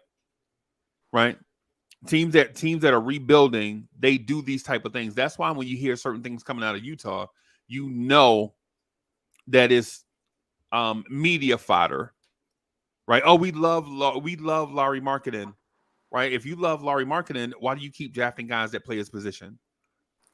Right? You don't use assets at his position, right? You don't trade Facts. for John Collins You don't draft Tyler Hendricks, right? You do all these things at that guy's position, knowing that position would be blocked, and you have a glaring need in your backcourt, right? You know Jordan Clarkson and Colin Sexton is not the future of Utah Jazz basketball.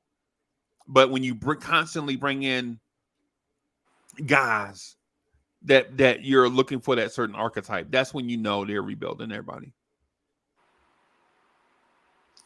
Like Freezy, they love Laurie Marketing, but they just drafted a younger version of Laurie Marketing.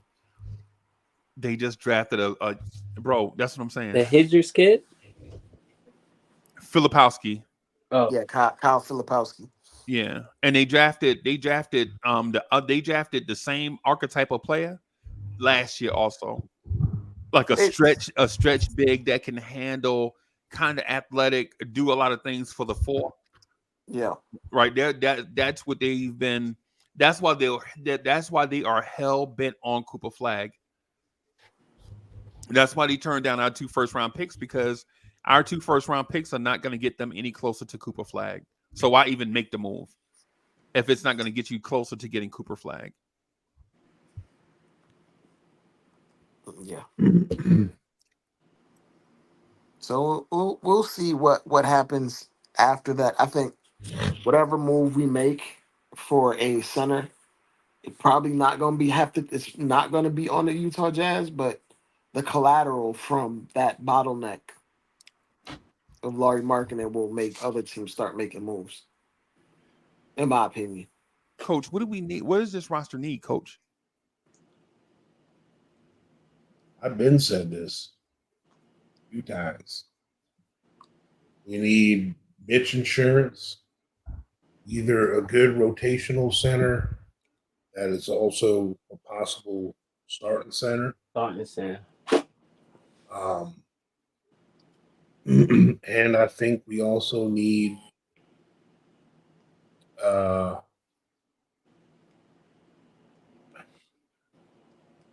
I still think we need a 4 on this roster. Another 4, true 4. Okay.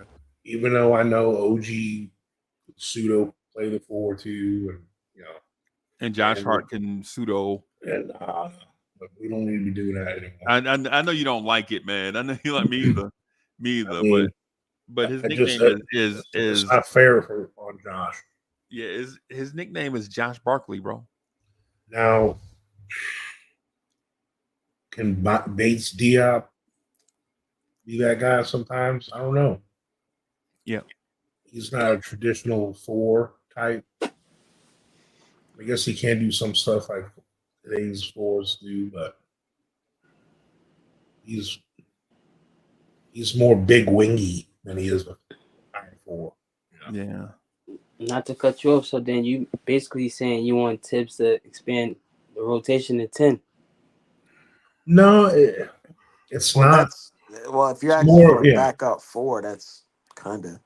I mean, it's more when you're 10 deep on talent. It's going to be a game by game situational rotation, because there's going to be some games where maybe the other team's got to, playing Giannis, and Randall gets into foul trouble. Okay. And you want, for some reason, if you got Mikhail covering Dame sometimes, and then you got OG taking on Giannis or Middleton or whatever. But that's why part of me wishes we could keep Precious, because he is the perfect backup for Randall to me. I don't know when financially in what world we can do that. I'm gonna be real with you, Coach. You don't, for a backup 4, you don't pay premium for that. Like, you don't pay a backup for $9 million, $10 million. No, I get that. No, you draft that guy in a late first or second round, and he's gonna come in and be like what Denver does. What Denver does with their guys, you just draft a 6'7" Mhm. guy that's just gonna be Just that a type of guy guy. that fit like because at this point, like when we say like backup four, there are no real backup. Like when we go to bench units on other teams, like look at the Sixers. They don't even have a four on their entire roster. They don't have a starting four. Well, that's Like why they I ain't worried about like it's not even. They don't teams just don't even value having that and like we've said it before. Teams normally have like a three big rotation, Yep, that's it. and there is no backup for one of those positions. or you or you Well, play or you downsize and you make the 4 to 5 at some point. when But I like say a teams just backup don't. four, then maybe I need to I mean, maybe it's the same person. Like oh you're trying to like just like for insurance in case Randall goes down or anything like that.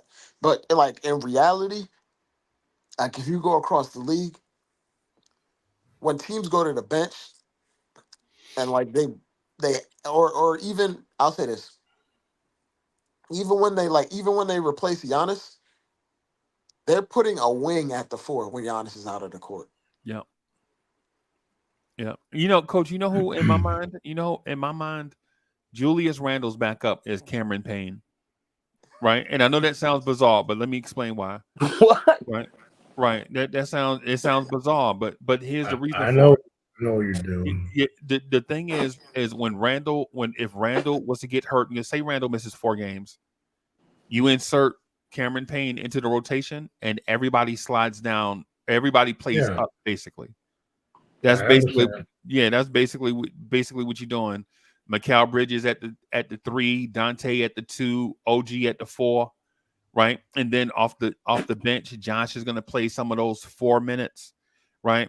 And you're going to have everybody is going to slide, just bump down a slide, right? Everybody is just going to slide, and just briefly. But if you're talking about an extended injury, right? If you're talking Yeah, about an yeah, extended injury, then the Knicks will be in the market for a guy because any team that loses a perennial All Star loses a perennial All Star. yeah. Well, for me, it's not really. I'm worried about him, the insurance for him being injured. It's not. I don't think it's like for that reason. I was thinking that too. The OG slide over and all that. I just think our roster is most maximized when OG is going to be at the 3. Yep. I just think that's where our mismatches start coming into play when we can have him at the 3 and Mikhail at the 2. That's where our team presents mismatches to the other team more often. But Uh, those minutes that you're talking about is it's about like 13 minutes. And when we talk about like the mismatches, like we go to bench units and Josh Hart is at the 4. Josh Hart can play against the 4 against other teams' bench units. He can't play against the 4 against starters. Absolutely not. No. No. right. But against bench units, and he's getting rebounds and hustling and getting in transition,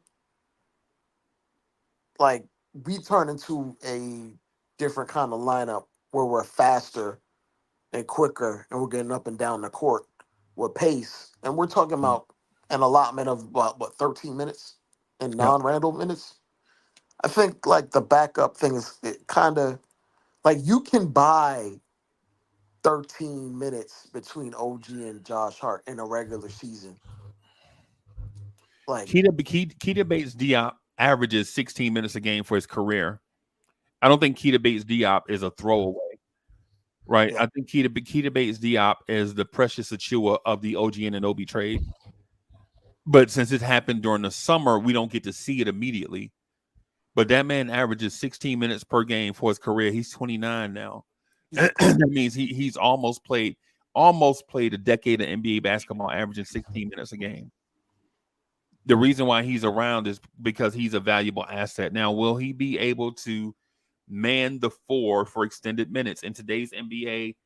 I don't even question it. I think he can play the 3 and the 4. Right. I think what's going to happen though with us is I'd rather have him do it than Josh. Right, right.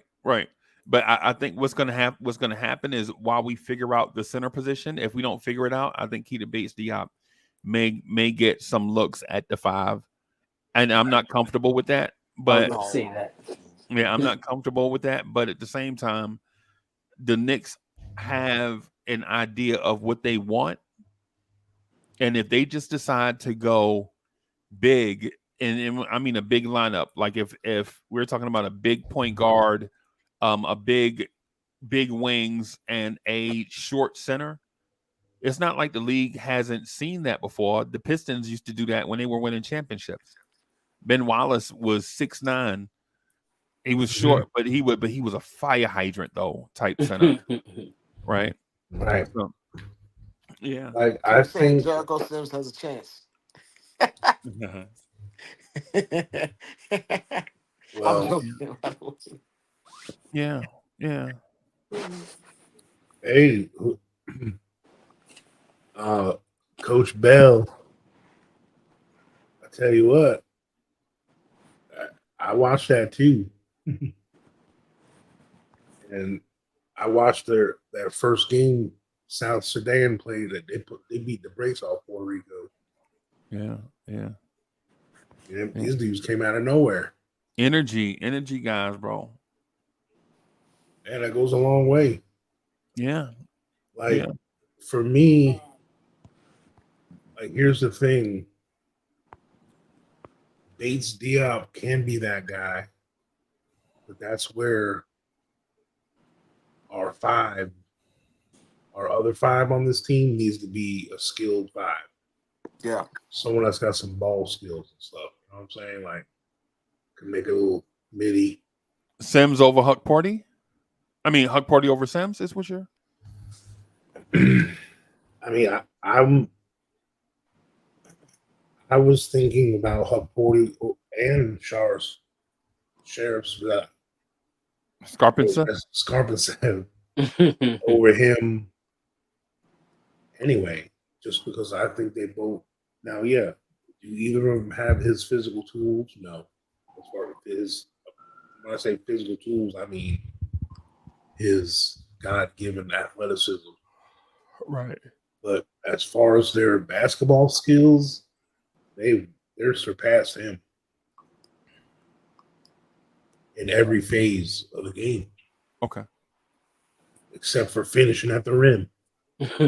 Right. Like, and that's because he's got a 40 whatever inch bird, 6'9", 6'10", and he can bang it. Right. False. So that's the other thing. Like, when you were asking me about what do we really need, Right. one of the things was it used to be we need some guys when the bench unit comes out that can run the point a little bit when Brunson needs a break. And I think we already signed a guy on the team, Payne, that can do that a little bit. And we drafted someone that was going to be able to do it too. Right. So I personally, I know why we drafted McCullough. Is it McCullough? Yeah. Right? Yeah. Yep. I know why. McCullough. I know why we drafted him, but was there another big we could have drafted? Maybe. I don't know. Did we need to draft him? Come on, coach. You trying to put a rock in my shoe? I love Ulrich Shamshi, bro. I think that name is gonna come back to haunt us. I know. It's like the night when people were like saying, "Who in the world is Giannis?" We didn't even know his name, and it's gonna come back and haunt us, bro. And I think it's like that. The Knicks wasn't in position to draft Giannis, right? But if you remember that draft night, the only video footage of Giannis was somebody took a video with their phone and submitted it, and it was grainy, like somebody took it on an old Motorola phone. Mm-hmm. And Giannis, and respectfully, I respect Giannis. I'm saying how we viewed Giannis on his draft night is what I'm getting at. Not that I just don't value his contributions to the league, right? But even with that said, the Knicks had an excellent draft. Oh yeah. Even with all that said, they had an excellent draft. Even with all that stuff said, I think the Knicks offseason, this offseason was probably the best offseason in Knicks franchise history. Definitely. Ever. Because some people tell me that the 1996 offseason was the best, but that's the same offseason where they had 3 first-round picks and didn't draft Kobe. They didn't draft Steve Nash. They didn't draft Jermaine O'Neal. They didn't draft Peja Stojakovic. They didn't draft Ray Allen. They didn't draft, so the list goes on and on and on. Mm-hmm. And this offseason, they traded for Mikal Bridges. They signed OG Anunoby, and then they went into the draft and drafted well. And they have assets where they can make additional moves this offseason.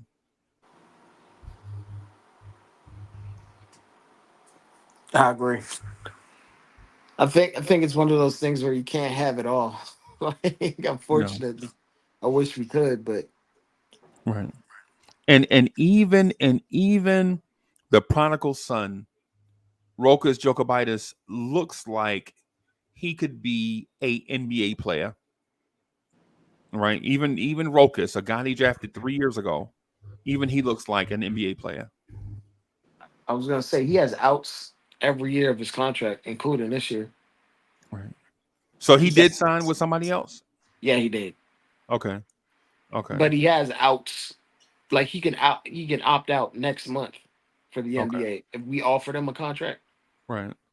He has ops every year in his contract. So like he got a 3-year contract, but every year there's an opt out. Right. Well, it comes down to this. We can't blame the guy who wants to play. Yeah.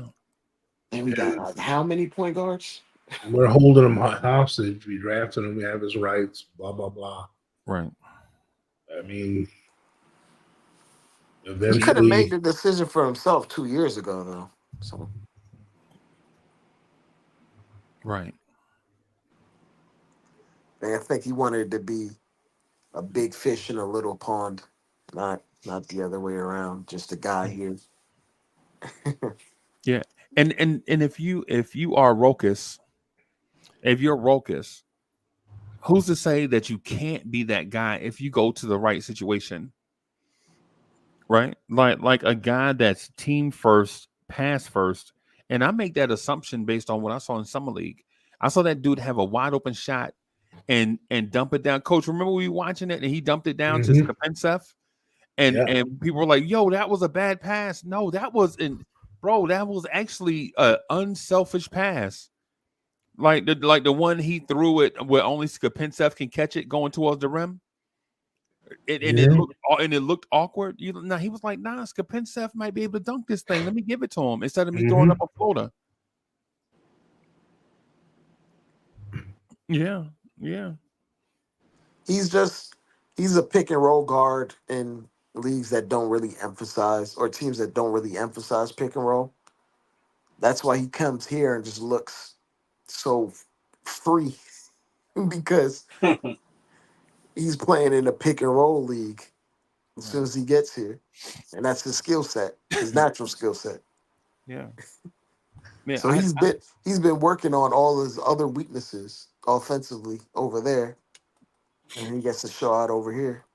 I tell you the perfect fit for him in this league. If we could do some form of Rokas Jokubaitis for the 6'10" wing player in Minnesota, the guy they drafted last year. Who did they draft last year? A 6'10" guy. They drafted a 6'10" guy last year. I forget. Is he a big or a wing? No, Oh, you he's said a he's a wing, wing. but he's 6'10". He's what's the guy name? Oh God. I'm looking up their draft history right now. Don't worry about it. Leonard Miller, he's 6'10", 210. Okay, there you go. Leonard Miller. And so if we could trade him for Leonard Miller, bro, that would be a win for us. They could use a point guard Yeah. badly. Yeah. Yeah. Yeah. We could do that or trade him or Coach, I think, man, on a team like that needs a unselfish distributor, right? Because they have scoring in bunches, bro. You're not going to get much better scoring than Anthony Edwards and Karl Anthony Towns, right? But if you just need an unselfish player that can get Rudy Gobert the ball where he can dunk,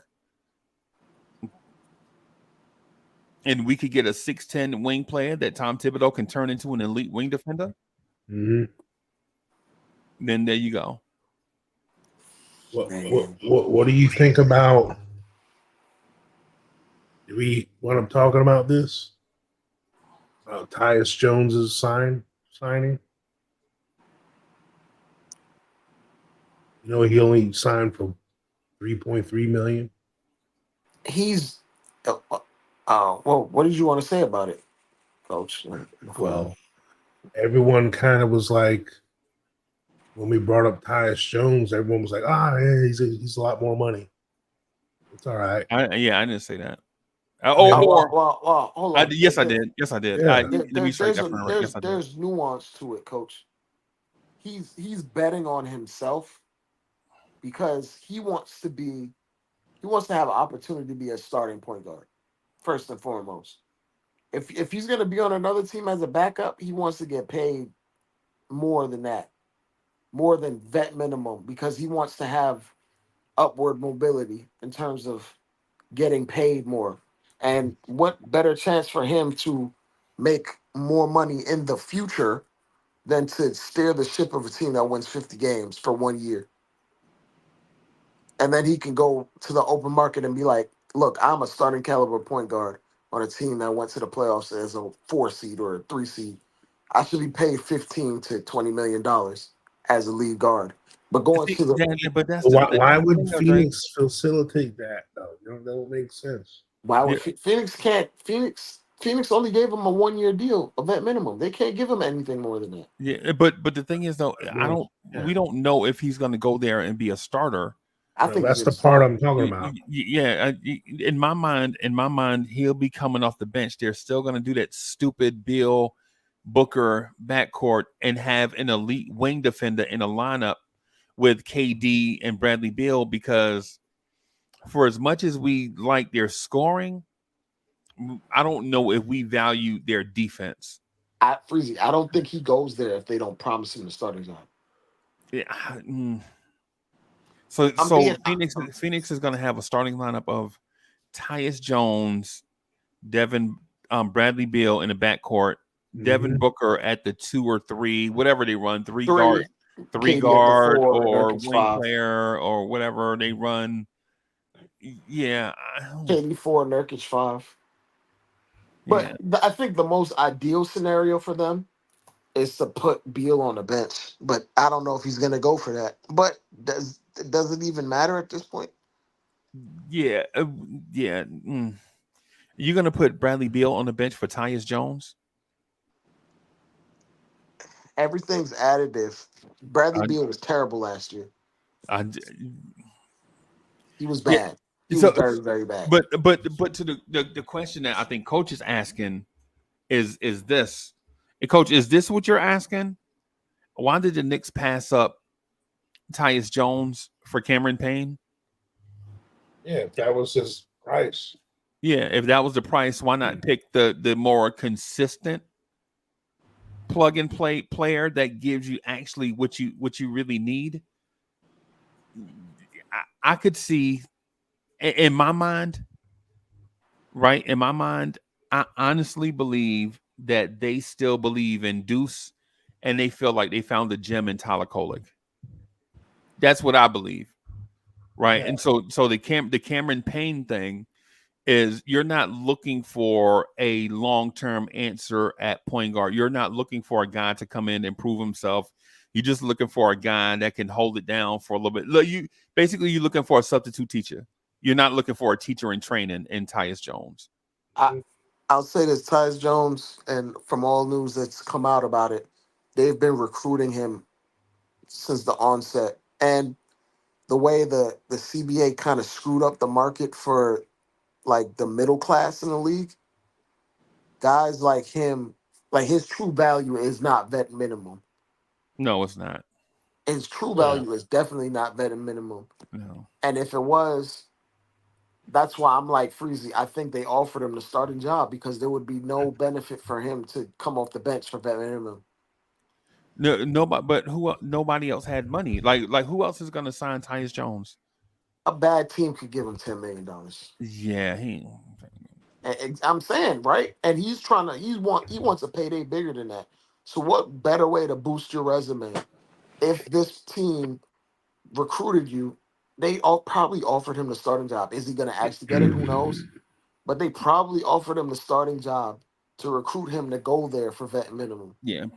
I'm not going to say that. Yeah, And the way to boost his resume to get paid the big bucks is to steer a team or be a key cog for a team that won a bunch of games. Because if he goes for vet minimum on a bad team, he's just gonna be on the market to get vet minimum again. right. I mean, they got Monte Morris. Don't forget. Yeah, and Yeah. he's the actual backup point guard. I think Yeah, Well, that's what I'm saying. Like, that's why I'm like he's what probably gonna are start. they promising? I Yeah. think he's probably gonna start. I, I'm being I think absolutely Dre. honest. I'm not saying that Dre's not right. I think Dre's right with the Mhm. vet men and them recruiting. Right. I don't think the money thing. I don't think the dollar amount though is the factor. I think it may be like what Dre is saying about the starting job, and it's probably and it's yeah. I could see that. My They recruited him from the onset of free agency, and him being like, remember he got benched on the Wizards too. Like they put him on the bench. Like his value, but Dre, I was watching them, bro. That's not fair to him. and it's not fair to him. No, no, no. Because I'm not saying I'm not. you know what they were doing. They were taking, but Yeah, I'm not saying that was his fault. But his value as collateral on the open market got screwed up because of them. yeah, collateral damage Yeah. Let's just grab Bobo from them. right, and it's and truth be told, the same thing happened to um um that was him in San Antonio, or was that his brother? His brother in San Antonio. Same thing happened to his brother in San Antonio, I think. Right, his brother had them winning. They benched him and started Jeremy Sohan at point guard. Oh my God! In order to get Victor Wembanyama. Yeah, I remember that. Man. Right. They benched him. They had a power forward. Yeah. They basically had a Scotty Barnes type dude playing point guard for them. Yeah, ugly shot. And it's the same thing in Toronto when Toronto had Scotty Barnes as their primary ball handler and had OG Anunoby on the injury report because of a paper cut. And people tell me that OG Anunoby is injury prone. But when you go to Fox Sports /NBA/OG Anunoby /injuries, you can, when you look at the injuries OG Anunoby had in Toronto, and then look at the draft picks they got, you knew they were tanking. They held Fred VanVleet out for so long that you knew as soon as Fred VanVleet could get to the door, he was gone. Right. In my mind, there was no amount of money that Toronto could offer Fred VanVleet for him to stay. Yep. That man was gone, bro. You basically ruining people's career by holding them out of games. Yo, cats. In my mind, that's one of the reasons why. If you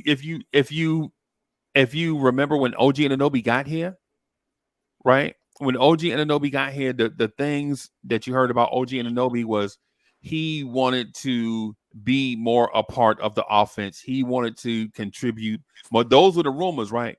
Yeah. The narratives were not, oh my goodness, man, I miss Toronto.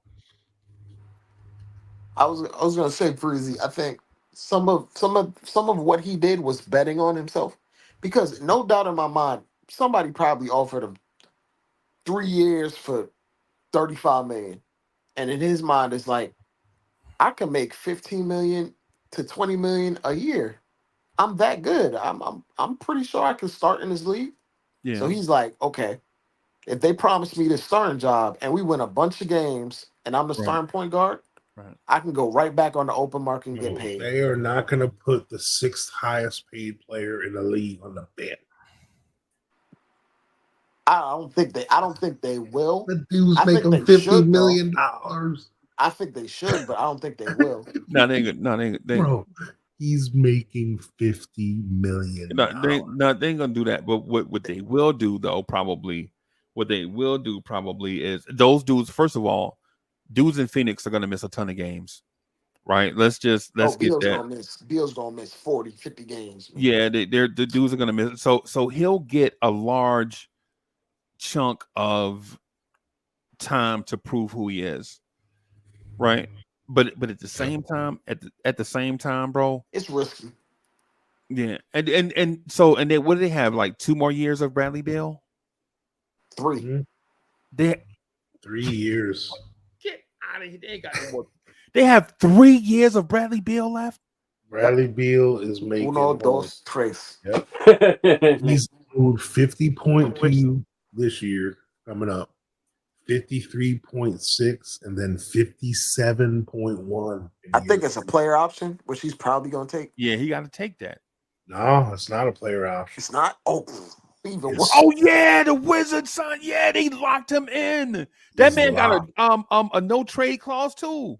That Yep. man got that. That man got that 1998 Jordan deal. Oh, that dude is locked. That is a terrible. Hey, look, man. Kudos for them to even getting off of that.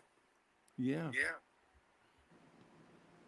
They and, had to and, take. They and had he to got take. that. They had to take a nickel on a dollar, but he's worth it getting off of that. Yeah, man. I got it.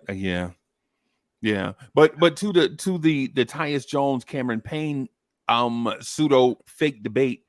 I think the reason why Tyus Jones is not here is because of that.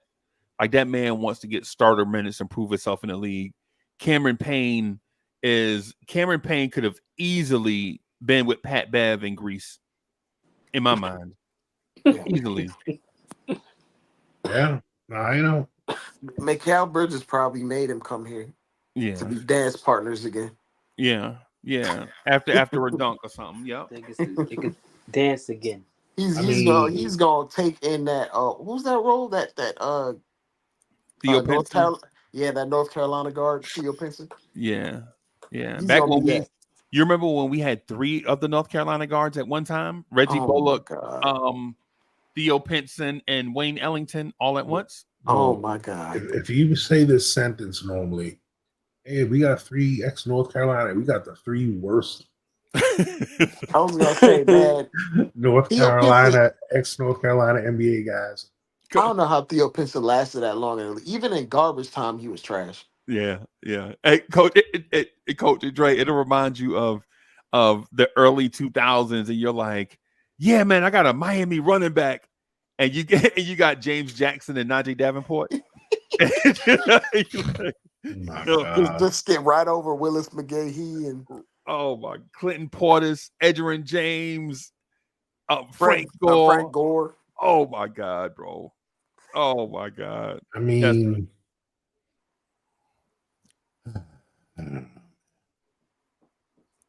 like I said, but me bringing that up, it's not that I was disappointed to see it. It's just It's head scratching. just in the whole me going through some rabbit holes while we're talking. You could blame CJ McCollum for screwing up the entire middle class of the NBA. Yeah. Because he got mad that the Yeah. Warriors got KD. That's why. Yeah. Well, but then we can also scratch our head on why Fred VanVleet's making that much money. Yeah. Well, that was before the CBA. I know, Right. but He would if Fred VanVleet was a free agent in this market, he wouldn't have gotten 20 million. I promise No. you. He No. wouldn't even gotten half of that. No, and then plus Houston's the Rockets roster was devoid of high level veteran talent at the time that he signed. yeah, Because Dylan Brooks wouldn't have got that contract he got either. Nope. No, not even today. Dylan Brooks probably would have got 15 a year Yep. if he's lucky. If he was lucky. Yep. Yep. That new CBA kicked in, and the immediate like collateral was the middle class of the league, Yep. and like the upper middle class, like Brandon Ingram. That's what like before that CBA, Brandon Ingram would have got that extension without blinking. He's what Yep. 26, Yep. but because he's not because he's a top 30 player, but not a top 15 player, giving out max Is Brandon contracts. Ingram a top 30 player? You know what? I'll give him top 40. Crazy. When he has his mind together and he gets it together, he could play like a top 15 player at any given game. But are it the comes and Atlanta goes. Hawks considering tanking? They should. They Because should. they have the number one pick. Yeah, When you get the number one pick, bro, you not Not trying to fast track and win again. yeah. Yeah. If Atlanta got the number one pick, and if they go out there and put a bunch of veterans on the floor, they're gonna ruin the number one pick, like how Golden State ruined James Wiseman. mm-hmm. Can't do both. Yeah, you can't do both. They should have on draft night when they picked James Wiseman, right? On draft night when they picked James Wiseman, they should have traded that pick to the Knicks for Mitch and the Obi pick. And then when they got to them to pick at 8, they could have taken Tyrese Halliburton. Yep. Right. And they would have left the draft with Mitchell Robinson and Tyrese Halliburton, and the Knicks would have left the draft with James Wiseman. That's what should have happened. That way, Mitch could have won a ring. He would have gave them exactly what they needed: shot blocking, rebounding, offensive rebounding. That's it. Like if you look at all the centers that Golden State employs with this iteration of the Warriors, they don't want that center to do anything but protect the rim, rebound, and get out of the way for Steph and Clay. And set screens. That's about it. That's it. Right? And listen to Draymond. Draymond would have told Mitch everything to do. Mitch would have probably been an all NBA defender by now. Yep. That's what we should have done, right? Or that's what they should have done. But the thing about what Atlanta is doing right now is Atlanta is going to try to do Coach, what they're going to try to do is wear sneakers to the prom. That's what they're going to try to do, right? Yeah, for the one time in your life, just put on some hard bottoms. You know what I'm saying? Kid, you 18, you ain't never wore hard bottoms, but just wear hard bottoms to the prom and get at least some hush puppies. Something. Yeah, like them in betweens. Yeah, man. Instead of, but you notice though, some boat shoes. All their all Golden State's young players are going through this thing of identity crisis. I'm good enough to be. I don't get the chance. I'm good enough to be. But I never get the opportunity. Look at Kuminga. Look at Podziemski. Look at Moses Moody. Like Moses Moody should have been the starter right after that Jordan Poole. Jordan Poole. I'm sorry. Yeah. that Jordan Poole second start. That second year where he shot like 39%. And the year they got him traded. Should have been Moses Moody's starting year. Right. So the year Jordan Poole got punched in the face by Draymond, they should have shipped him out right there, traded him away, and saved everybody. But the Knicks aren't built like that in a sense. The Knicks are built where you already know the pecking order. There is no discussion about where guys are going to play and what guys' roles are. Everybody is in a like if you're Pacom Dadier and you know how you looked in the summer league, you already know you're gonna be in the G League all year, right? Yeah. You earned the G League all year by how you looked in summer league, right? So go down there, destroy them. Don't worry about the big club, right? Don't worry about the big club. Just average 18, 19 points a game, 7 rebounds, 6 assists. Get some highlights every now and then. We'll see a dunk on the Westchester Knicks website or something, and then we'll see you in 2025. Right? That should be Tyler Kolek is probably going to be that guy that slowly creeps up the depth chart. Mm-hmm. Right? Like he'll start off as the 13th man, and the next thing you know, he'll be sitting by Jalen Brunson on the bench, like, "Hey man, what you seeing?" Right, and all that stuff, and then before you know it, Tyler Kolek is going to be at the table in December, and we're all going to laugh. And Tibbs is going to play him 0.8 seconds to end the first quarter to give Jalen Brunson that turnaround breather. You know, that turnaround breather from the first quarter to second quarter. Yep. He'll play that. He'll probably play those 117 seconds and go back to the bench, and we won't see him again until the same situation. Right. And so Dre, and what I've been thinking the whole time is I think Huck Porty is going to be the guy that gets his thing torn up and gets a roster spot when the trade happens. I think he's going to be the guy. Gets his two-way. Yep. Torn up. Yep. I think he's going to be the guy that gets his two-way torn up. I don't think it's going to be what, because you already know what Jacob Toppin is, man. Right. That man like 26 already, 25. Yeah. That man Jacob Toppin is a energy wing that can play the 3 or the 4. Right. You already know he's limited. He can't finish around the rim. He's not a good shooter, but he plays extremely hard. Mm-hmm. Basically, he's Farron Hunt. Coach, you remember Farron Hunt? Oh my God. Yeah, I loved Farron Hunt though. I know. I remember you mentioned him before. But once Farron Hunt blew that dunk in the game in that April game, I knew he was gone, bro. And then plus 2, I knew him and I knew Farron Hunt and Cam Reddish could not coexist. There's no way you can have 2 of those enigmas. It'd be like begging for a headache. Farron Hunt. Yeah, man. Yeah, man. That's just bring back bad memories, bro. I can't help it, man. I can't help it, man. I have Knicks on my mind, bro. Farron Hunt. That's why I keep telling you about Norvel Pell. Just wow, what's Kenny Wooten doing? Oh my God, a 6'6" power forward that can jump out of the gym, or 6'7" power forward. I'm sorry, can jump out of the gym, but can't do anything else. It can't do anything else. Coach, remember he had 6 blocks in a game at Westchester. Remember the 6 SWAT game? He didn't even have 6 blocks. He had like 6 SWATs in a game. You're gonna just start talking about Trevor Keels here in a minute. No. You about to make me go to bed as soon as you mention that. Bro. That man built like Ray Lewis. Yeah. Bro. Oh my God. Yo, that man built like Kerry Rhodes. He built like a Mini Cooper. At point guard, bro. I think, you know what? I hate to say this. And Wiz, if you watching later or now, and all of you Mitch fans, which I'm a fan of Mitch too. I'm talking about the Mitch Hive and all that stuff. At this point, the last 2 guys left from the Scott Perry picks, I just think we're cursed until we get rid of them.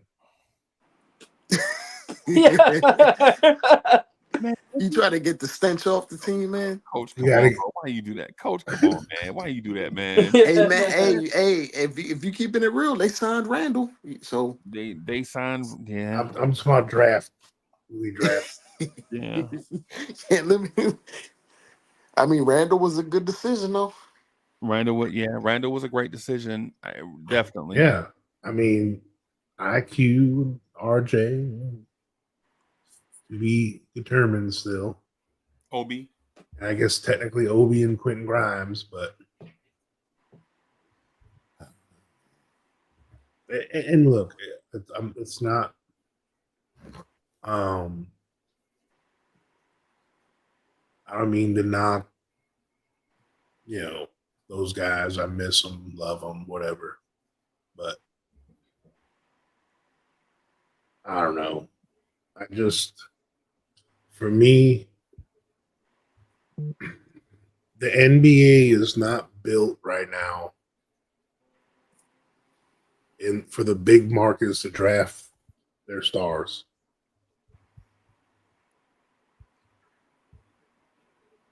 That's just what I've seen. Like the only team technically, I mean, I guess technically Boston drafted Brown and Tatum, and for me to say like, oh well, but would they win if they didn't sign Devin White, Drew Holiday, I'd, Porzingis, Warford? I'd Like, say like a lot of those moves, like yes, those moves happen, but their immediate core, like their two best players, you could look around the league. Most teams that are contenders, their two best players, or at least their best player they drafted. Like the Nuggets, yeah, their but tandem, they drafted those guys. and that's why they became good, But that's not what he said though. right? The declarative statement was big market teams. Yeah, the big market Oh, teams. Yeah. Because look, even when Denver first got Murray and Jokic, they didn't do that right away. it took them 7 years. Yeah, and Boston as well. Yeah. It was a slow burn. Yeah. The jury's still out on Dallas, but they drafted their guy. Right. I mean, but as far as for us with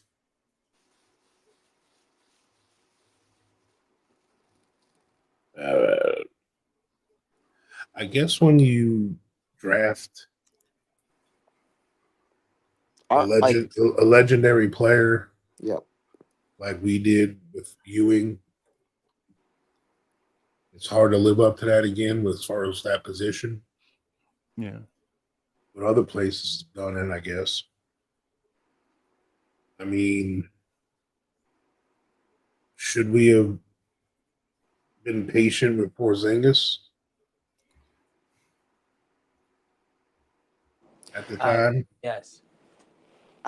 Some of it was Porzingis wanted to go though, and he Yeah. admit himself like he Yeah. was immature. His family, his support system wanted him to. Yeah. Yeah, his brother was his was brother. doing too much. Yeah. His brother was asking for Coach, an can office I? and all that. I'm like, who are you? Nah, he ain't. Nah, that man ain't special. He just a dude. Why you can't work from home? But hey, but coach, to a point that you make, I'm gonna point out something that ruins that thing that you just mentioned, and not because of your point is not great. I think it's a great point, but I just want to add what I think had been determining factors over the years.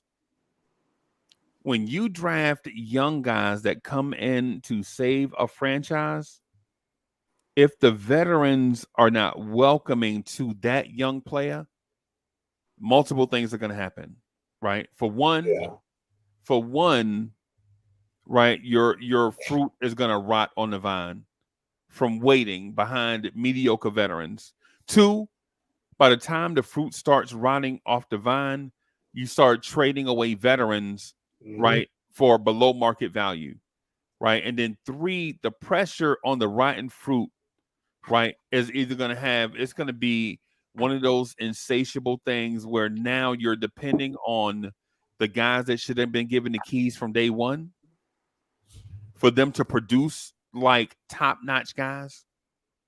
But now there's so much pressure for them to come in and fill in behind the mediocre guys that everything involved spoils unless you're LeBron. LeBron is the only guy, and probably LeBron and Dwayne Wade, the only two guys I see, and Michael Jordan, Right. are the only guys that I know that came into a non-welcoming situation Hated vets. and yeah, with mediocre vets and turned it around. And so so when I was discussing this with somebody else, they mentioned Magic Johnson. They were like, "Man, Magic came in and turned it over from day one." But Magic wasn't shunned when he got there. Magic was beloved by the owner from day one, right? The owner was, "Hey, this is my guy. Y'all fuck with." Bro, they fired coaches because of Magic, bro. They fired coaches because of a young Magic Johnson, bro. Right? He made that thing work. And if you don't believe Larry Bird also went into a situation where veterans had, they were like, man, we made the playoffs last year, man. What do we and before those guys were gone so fast, bro. Mm-hmm. Those guys were so I guess I said all of that to say this. If you hear Knicks players say stuff like, and I'm not saying that they will, right? I guess I'm not saying that they won't, right? But if you hear Knicks players say, bro, we ain't got time for rookies, bro. We trying to win this chip. That right there is gonna be the sign that the rookies, the guys, are not gonna turn out to what we think they should be. The environment is the incubator is not going to be at the right temp for them, right? What you want from the guys is this, right? You guys know y'all are going to be here for the next 3 years. I'm talking about the veterans. Y'all already know y'all going to be here for the next 3 or 4 years, man. And we bringing in guys to play with y'all, not to take your job. You already got your bread. You got your bread. If you're Dante, if you're Josh, if you're OG, if you're Mikal Bridges, you already know you get an extension. If you're Brunson, if you're Mitch, if you're Randall, you already know y'all getting y'all bread, right? These guys are not a threat to you. These guys are new members of the family, right? And we got to treat them like that. Now, do you have to go out of your way and sacrifice your preparation in order to what? No. But what you could do is not send these dudes to Coney Island for slushies. How about that, Coach? Send these guys to juniors for cheesecake. Yeah. How about not do that? He's right? better have my donuts. Right, because I heard Josh Hart mention something, and it made me mad, and I was glad the mics wasn't on, because he said something like, "Man, we ain't got no time for rookies," and I was like, in my mind, I'm thinking Josh Hart has been here for a year and a half, right? Josh Hart has been here for a year and a half, and I know I know he loves playing here and all that stuff, but relax, bro. Relax, Josh Hart. Right. I love Josh Hart too, but he will talk first, bro. Yeah, and out of all the Nova guys and who we got on the roster right now, he's the most expendable of them all. Yeah, I know that's a tough take to hear, but as far as Josh Hart, how important like he is now or not, I know it's blasphemous to say because of what he's represented. He's been our break in case of emergency guy. Right. And yeah, there's value to that. And I'm not devaluing Josh. Okay. Right. Because he does all the things. He's a gap filler. Whatever gaps we have each game, he's the kind of guy that can fill some of them gaps. And he's good at that too. Yeah. That's his skill set. And he's a hustle guy. And look, I don't ever want to get rid of him. Don't start killing me over this, everybody. Not you guys, but chat. I was gonna say, like, if you're relying on a break in case of emergency guy in the finals, then you're not in a very good place to win the finals. Right. Like here, this is the reality, guys. I'm sorry. Right. But right. And it goes, but what I'm saying is he was given that opportunity to be what he's been wanting, because this is the first time in his career last year he was given the keys to be in the game, the whole game, on a good team, be a starter all full time. Right.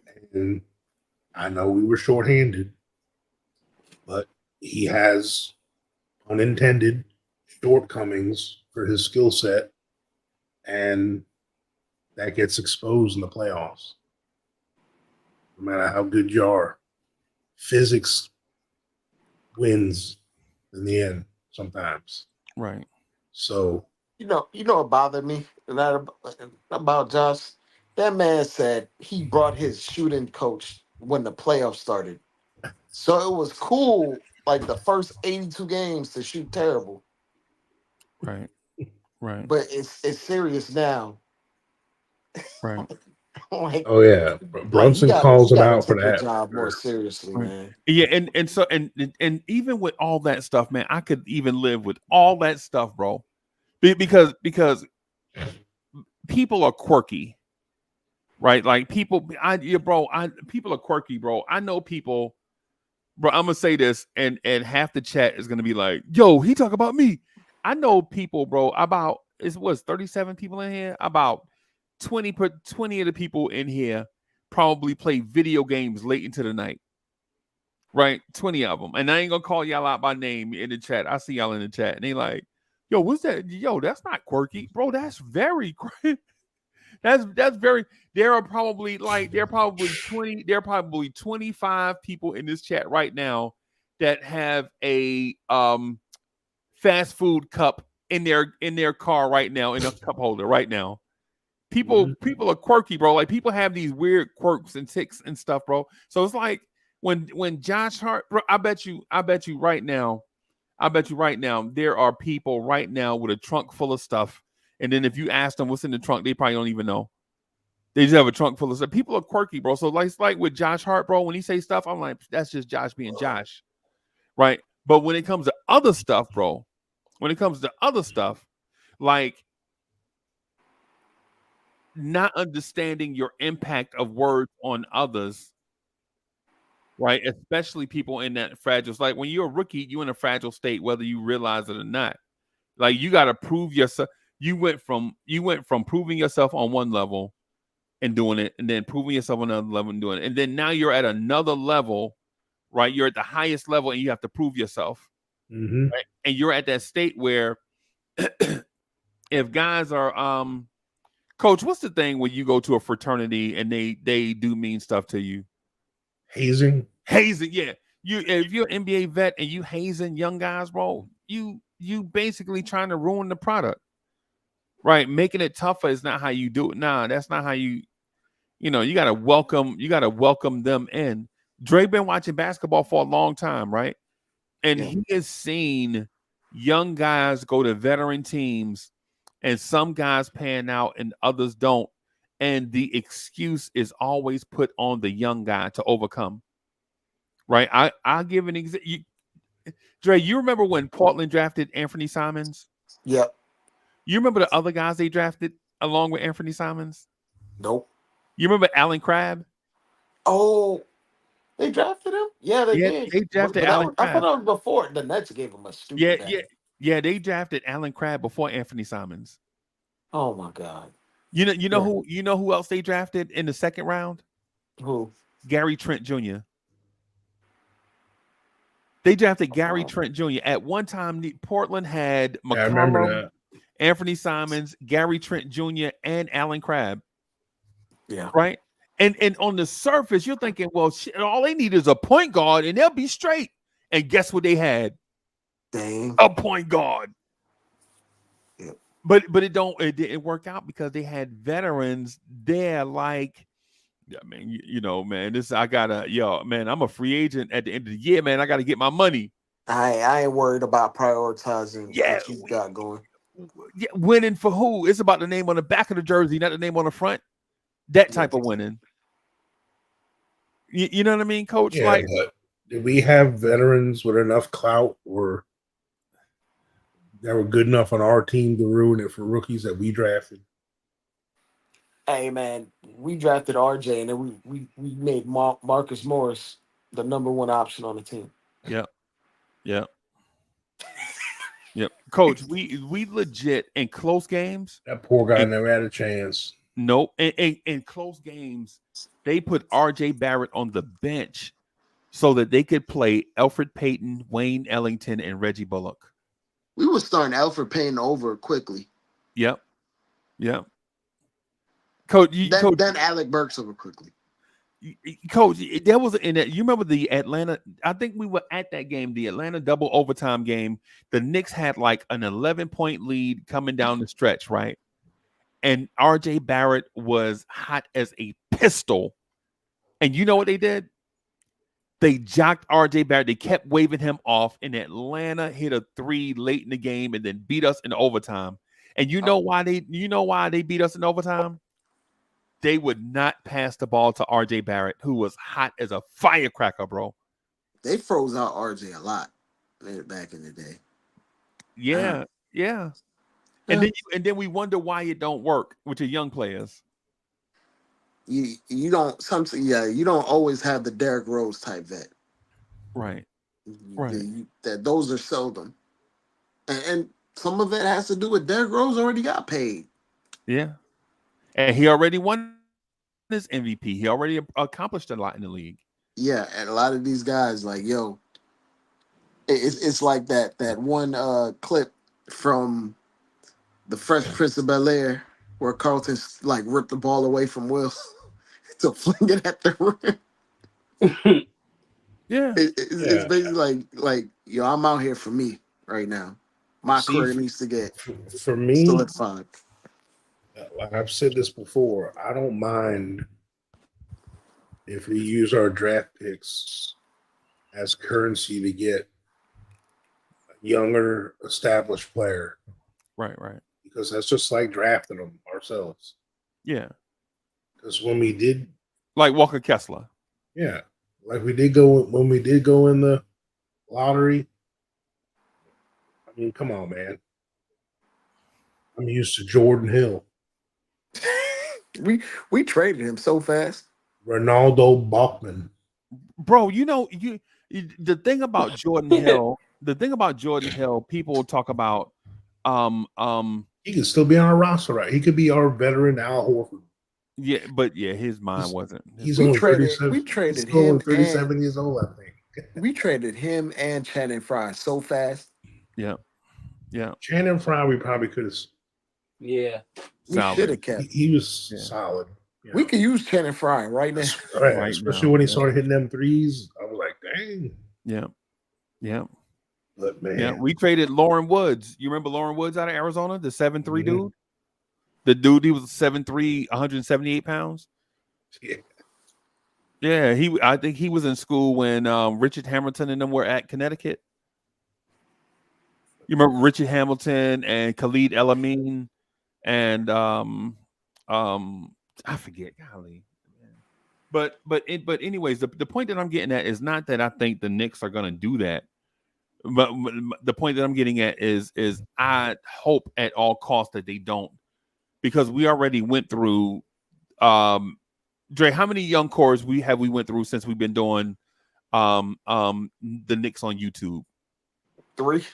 Yeah, at least 3, right? Like, so you got Frank, Damian Dotson, that young core, Dennis Smith Jr., that young group of guys, and then you got Knox.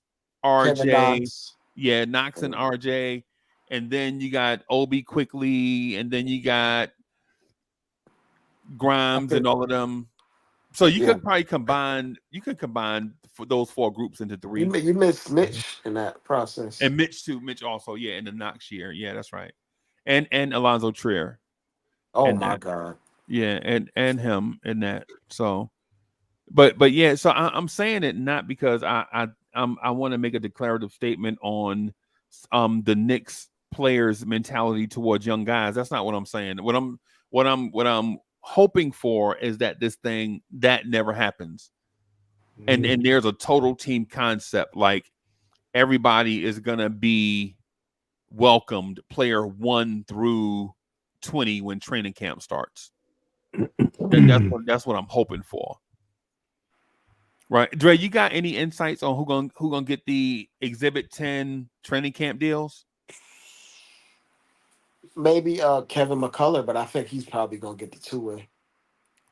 So our last 2-way, that is. I'd like to see Skopintsef get that Exhibit 10 deal to come to training camp.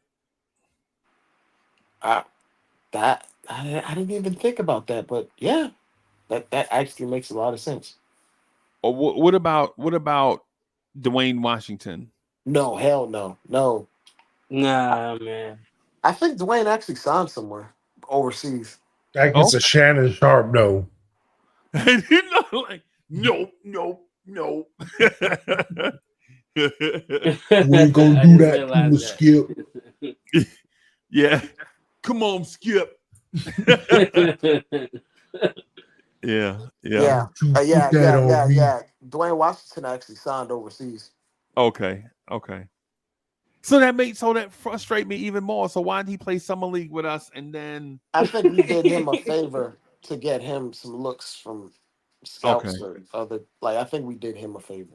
Okay, because yeah, That man ain't know. I mean he's an NBA player in theory, yeah. but in His reality, that pops man. wasn't his pops like Dennis Smith Jr. though. Like his pops was like super bouncy. But I think he was the original Bam in the NBA, bro. Like I think his pops was like 6'3". Hey man, not all the biracials work out like Blake Griffin, man. Yeah. Well, not all of them get the athleticism. Some of them just get the heart. yeah. They get a lot of heart. Them high yellows. Yeah. Hey, easy, relax. You know, we catching strays over here. Is that still politically correct? I don't think it is. Yeah. He went to a team in Europe called Partizan. Bright skins. Yeah, that man gonna average 30 shots a game over there too. Oh yeah. He's gonna put up as many shots as it takes to get back into the league. Yep. I would like to see because I think Skapentsev has earned the right to at least make it to training camp. Yeah. Right.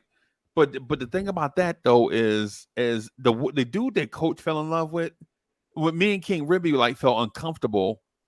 Or was that coach? Was that you or was that Cowboy Bob that like was like fawning over one of the summer league guys, the guard? 17, I think you were number 17. Bob, I corrected him. No, Ball, yeah, Damian Ball. Yeah, that's what I'm talking about. Yeah, I Cowboy Bob. He was mispronouncing his name, and I just corrected him. And ever since that day, he thought I was thinking he was my guy. I mean, I thought he was pretty athletic and everything. Googly eyes for Damian Ball. Yeah, no. I like the way he hustled and stuff. You know. Oh, he's a good little athlete. But I don't want to see him, bro. I don't want to see a 6'4.5".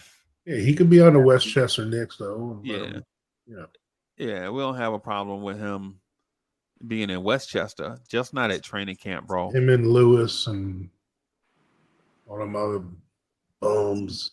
Justin Lewis is the one I'm interested in. You stole my guy. You don't want to see him? Not in training camp. Oh, how many do we get? 20. You get to training camp and Jalen Brunson rips their head off, and then so we get 15 on the rosters already. Yeah, and then you get your 3 2-ways. Who are our 2-ways right now? Up 40. Yep. Popping. Yep. Who's our third 2-way? We ain't got a third one yet. Yeah, we won't have a third one yet. I think it's gonna be Kevin McCullough though. How long till McCullough is healthy enough to play? But hey man, he hasn't played since like February, I think. Yeah. Hey, coach, can I burst a bubble? What? I think he's gone. McCullough? Yeah. I don't know why I'm sorry. I don't know why we wasted a draft pick on him. I like the prospect. Instead of Orange Shamshi, bro, come on, man. See, man. Hey, man, if he's gone in a deal that with his draft rights to help me get a backup center, then it wasn't a waste. Yeah, I'm good. Then it wasn't a waste. Yeah. Yeah. I mean, I can't look. We're not the damn injury prone label or someone that's got an injury. That I don't want that juju around this team no more, bro. Right. We don't need no damaged goods. We have enough. Especially this season. Yeah. And I understand that we ain't counting on him for nothing, but I need a young pup from here on out, from Mikal Bridges on. The rest of these guys need to have a clean bill of health to come to this team. Because we got enough infirmary dudes. Right. Like, but unfortunately, we got rid of. Well, I'm not saying we got rid of. We had to let one of the durable ones go when Iheart left. Right. So luckily, Dante and Josh are pretty durable. Brunson's durable, but they can only be so durable when they're the only ones playing. Right. I mean that's the only reason why those three, and it wasn't because of Gibbs. We had no choice. There was no one left. I mean, we were scraping the bottom of the barrel. So, yeah, I don't need no ambulance guys. Yeah. It's the last thing we need right now. I mean, I don't know. Maybe McCullough, like I said, that was just one freak injury, whatever. But it's not a good way to start on a team that's had injury. Like, basically, the injury report has derailed 3 of our last 4 seasons. Right. I mean, the injuries have played a part in a lot of our demise. If you think about it. Okay. So, and look, you can't ever predict it. You know what I'm saying? It's all, sometimes it's luck or bad luck. Right. You know, right now the Celtics are riding on a lucky streak with that. I mean, they got Porzingis. He's the one that's been chipping away at that luck. Yep. Just teasing them with his little stuff. Right. I'm not wishing it on him. I'm not wishing it on any of the Celtics. But let's see how they would be if they lost their second best player. How good would Boston been last year without Jaylen Brown? I think no team wins a championship without their second best player. Right. Right. So it's tough, but we'll see. Technically, OG would have been our third best. Yeah. Last year. Now he might be our fourth best. Yeah. Right. Yeah, man. I'm excited about the training camp stuff, man. I'm not even gonna hold you, man. I really, because I know Randall's not gonna be healthy for training camp. Right. That's what I think. I think Randall's gonna miss training camp. Right. I think you don't see Randall until the end of preseason because of his injury. Right. And then I think you're probably going to see OG probably held out of some training camp activities, not because he has a major injury, but because of his injury history period was documented. Right. So I think they'll probably, handle him with kid gloves, to use a bad saying. Right. And then you'll see others to get nursed towards a healthy start of the season. And so training camp, in my mind, is going to be that place where you see young, exciting players playing for maybe that last roster spot, like 5 dudes battling it out every day for that last roster spot. So is Dottie on the final active roster? Who? Daddy. Yeah. Yeah, he's a first round pick. Yeah. Yeah, so he's got a first round contract. So the 5 and Kolek.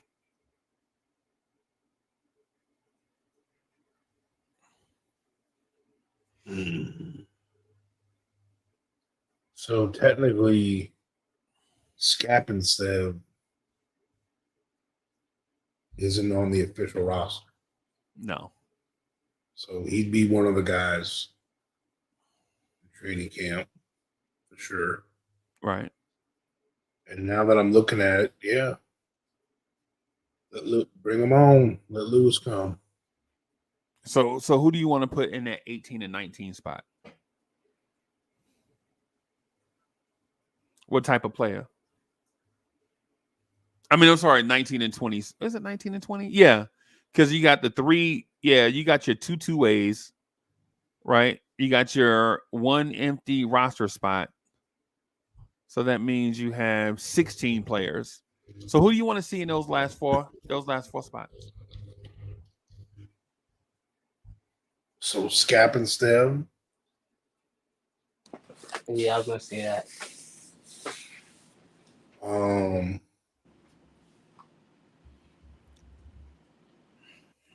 Daquan Jeffries is already on the roster. No, they waived him. Oh, I was about to say. Charlie Brown is also gone. Okay, good.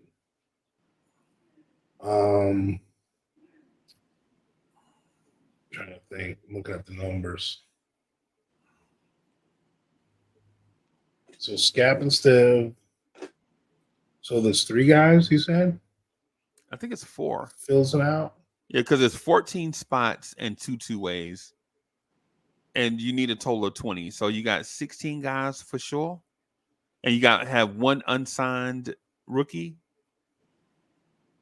for those 4 spots. I guess my question to you is, are you going to just sign a bunch of big man camp bodies and let them battle it out for that backup center spot? I mean, I guess we could. But I would definitely do Scappenstev and Justin Lewis.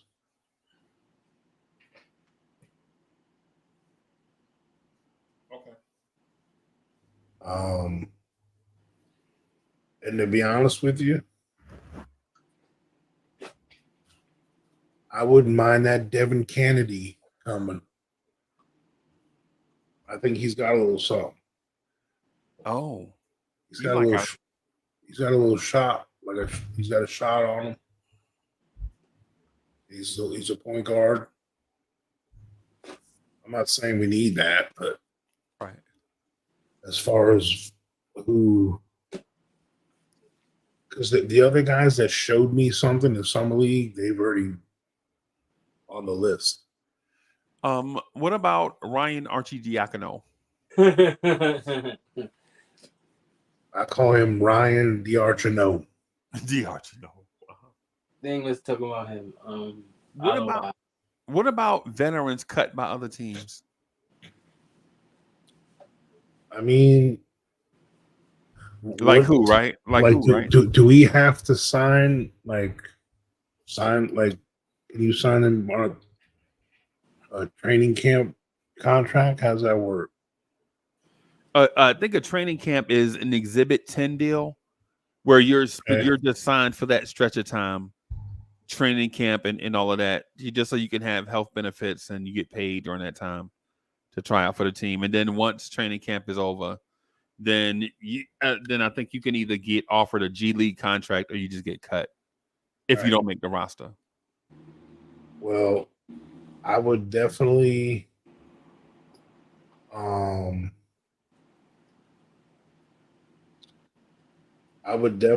look at a couple of young. I would bring in one or two other young centers. How young?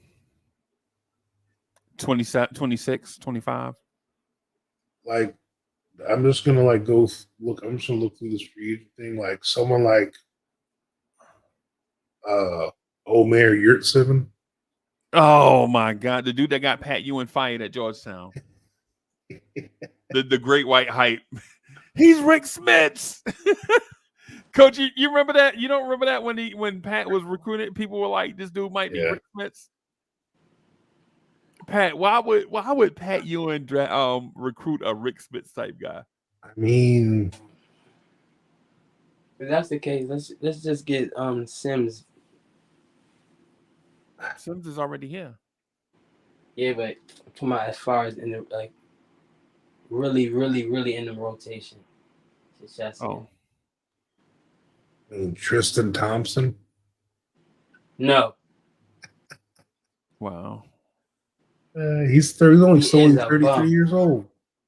Oh yeah, he's still a baby. yeah, he Chamizi got too much Metu. Kardashian in him. Metu? How old is he? 27? Yeah. Okay.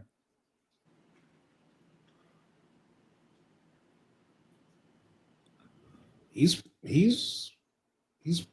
played a few minutes here and there. Yeah. He's I mean, 6'9", right? Now he's 6'10". 6'10"? Okay. I mean, I don't know if it was because of injuries. Oh no, he ended up in Detroit, right? Wasn't he part of that deal with Phoenix? Yep. Wiz says, is Wood a free agent? No, but that's one of the names, though, Wiz, that I'm keeping an eye out to see if he gets waived out of training camp. From the Lakers? Yeah. If he gets waived out of training camp, now, mind you, he's a 6'9" score-only big. Right? He's a 6'9" score-only big.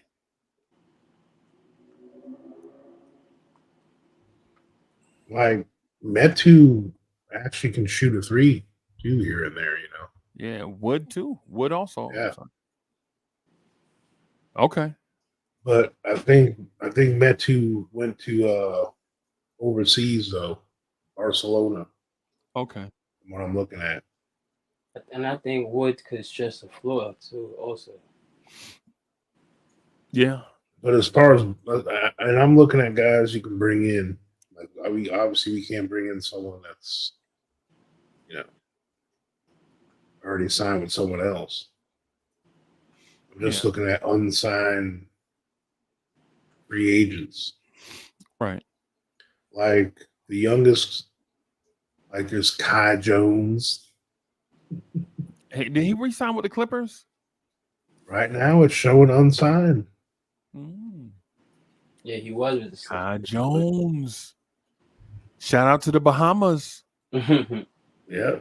He's only 23. 6'11". Yeah, I like him, bro. Yeah, do you really? Yeah, I like him. But like, and me saying that it's not. I got you, Wiz. But and me saying these younger guys, it's no slight on Huck Porty. It's no slight on, Captain Steph. It's just another guy to, iron sharpens iron. The best guy earned the spot situation. Another guy to bring in, yeah. But there's a lot of those like Micah Potters of the world. There's guys like that in there. We had Micah Potter one time. Yeah, I remember him. Yeah. And I remember I liked him in Summer League. 3 summer leagues ago, right? Mm-hmm. Yeah. He looked good in Summer League. Yeah. To me, he did. I mean, he's a big body. You talking about the white guy, number 40, right? Mm-hmm. Yeah. He's like a 6'9", 250. Right. I mean, he actually played a few games with Utah. Okay. Like this past year, I think. Yeah, he had 10 points, 8 rebounds in the 21-minute game in his last game there. Okay. Two blocks. I mean, Utah just they could just rotate all these big guys. We can't even get one to stick.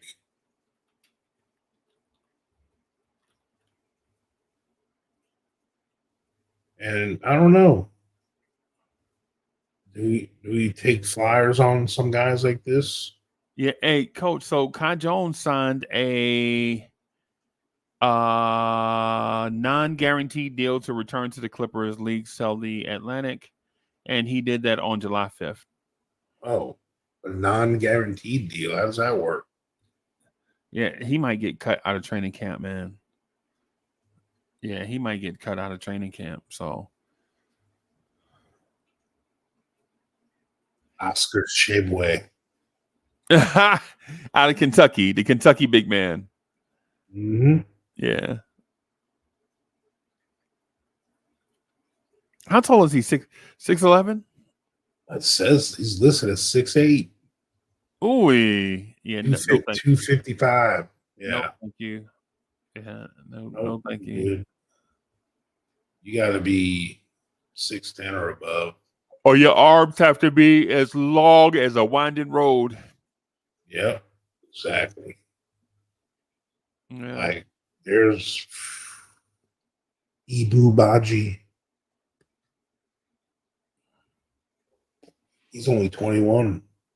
Who is it? Ibu Baji. Oh, Ibu. Yeah. He's 7'1", right? Yeah, he's a 7-footer. Yeah. 240. Yeah. I like him, bro. He played hard, bro. Yeah, wasn't he with Portland? I think last year he was with Portland. Yeah, that dude played hard, bro. That dude plays Yeah. hard. He's one of them Senegal guys, man. Yeah, that dude plays hard, man. He's only 21 years old. Yeah, he raw. I think he went to, what did he go? Utah State or something? I think he went to like Utah State. I think, did the Celtics draft him? I can't remember right off. He was actually undrafted. Oh wow. He was with FC Barcelona. Oh wow. I just I don't know, man. Like when we're talking these spots, it's like, well, what do you do? Are these guys better than Huck Party? Well, that's where you start looking at, like,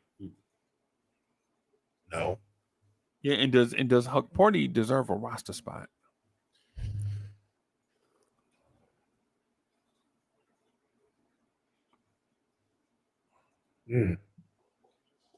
Is that Bojangles?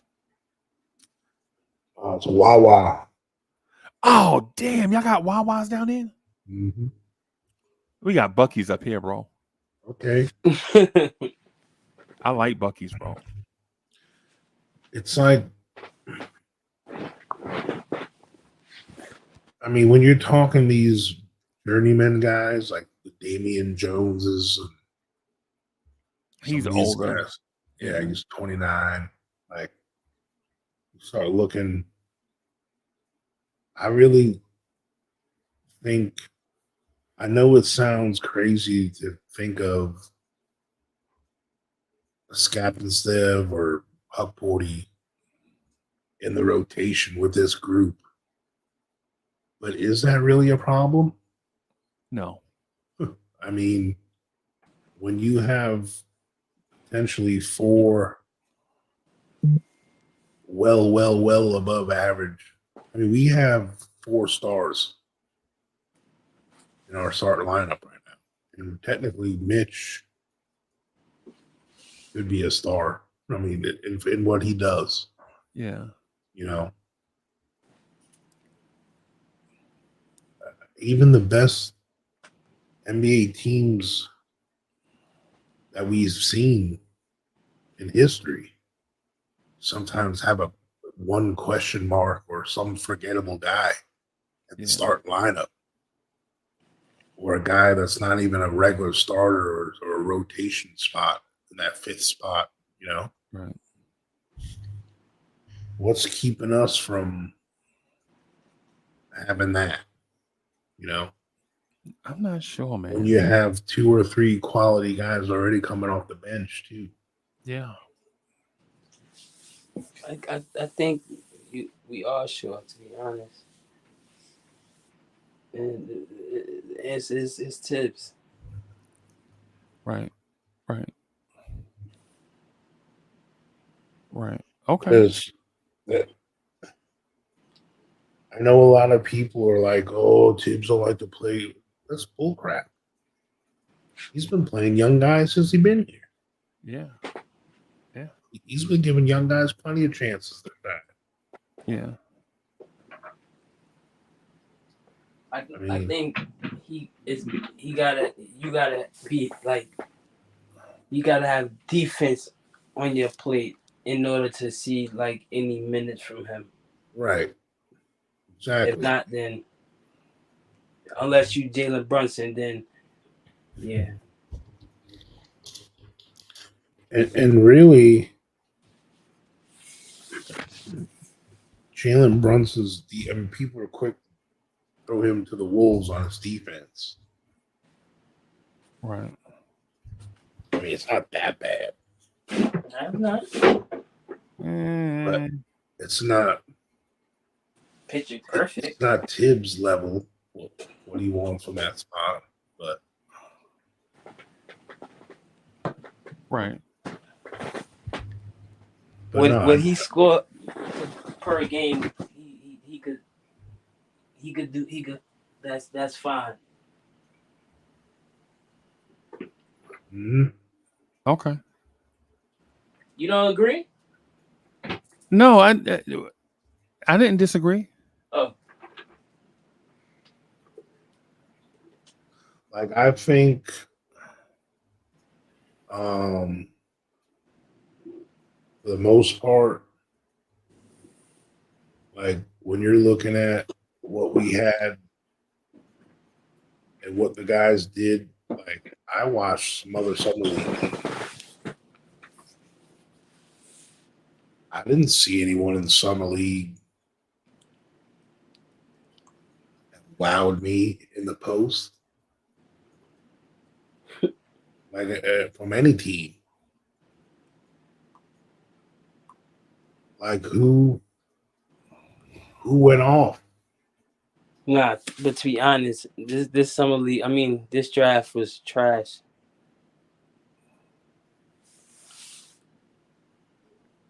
Hmm. Oh, Kevin Knox played summer league this year. Yep.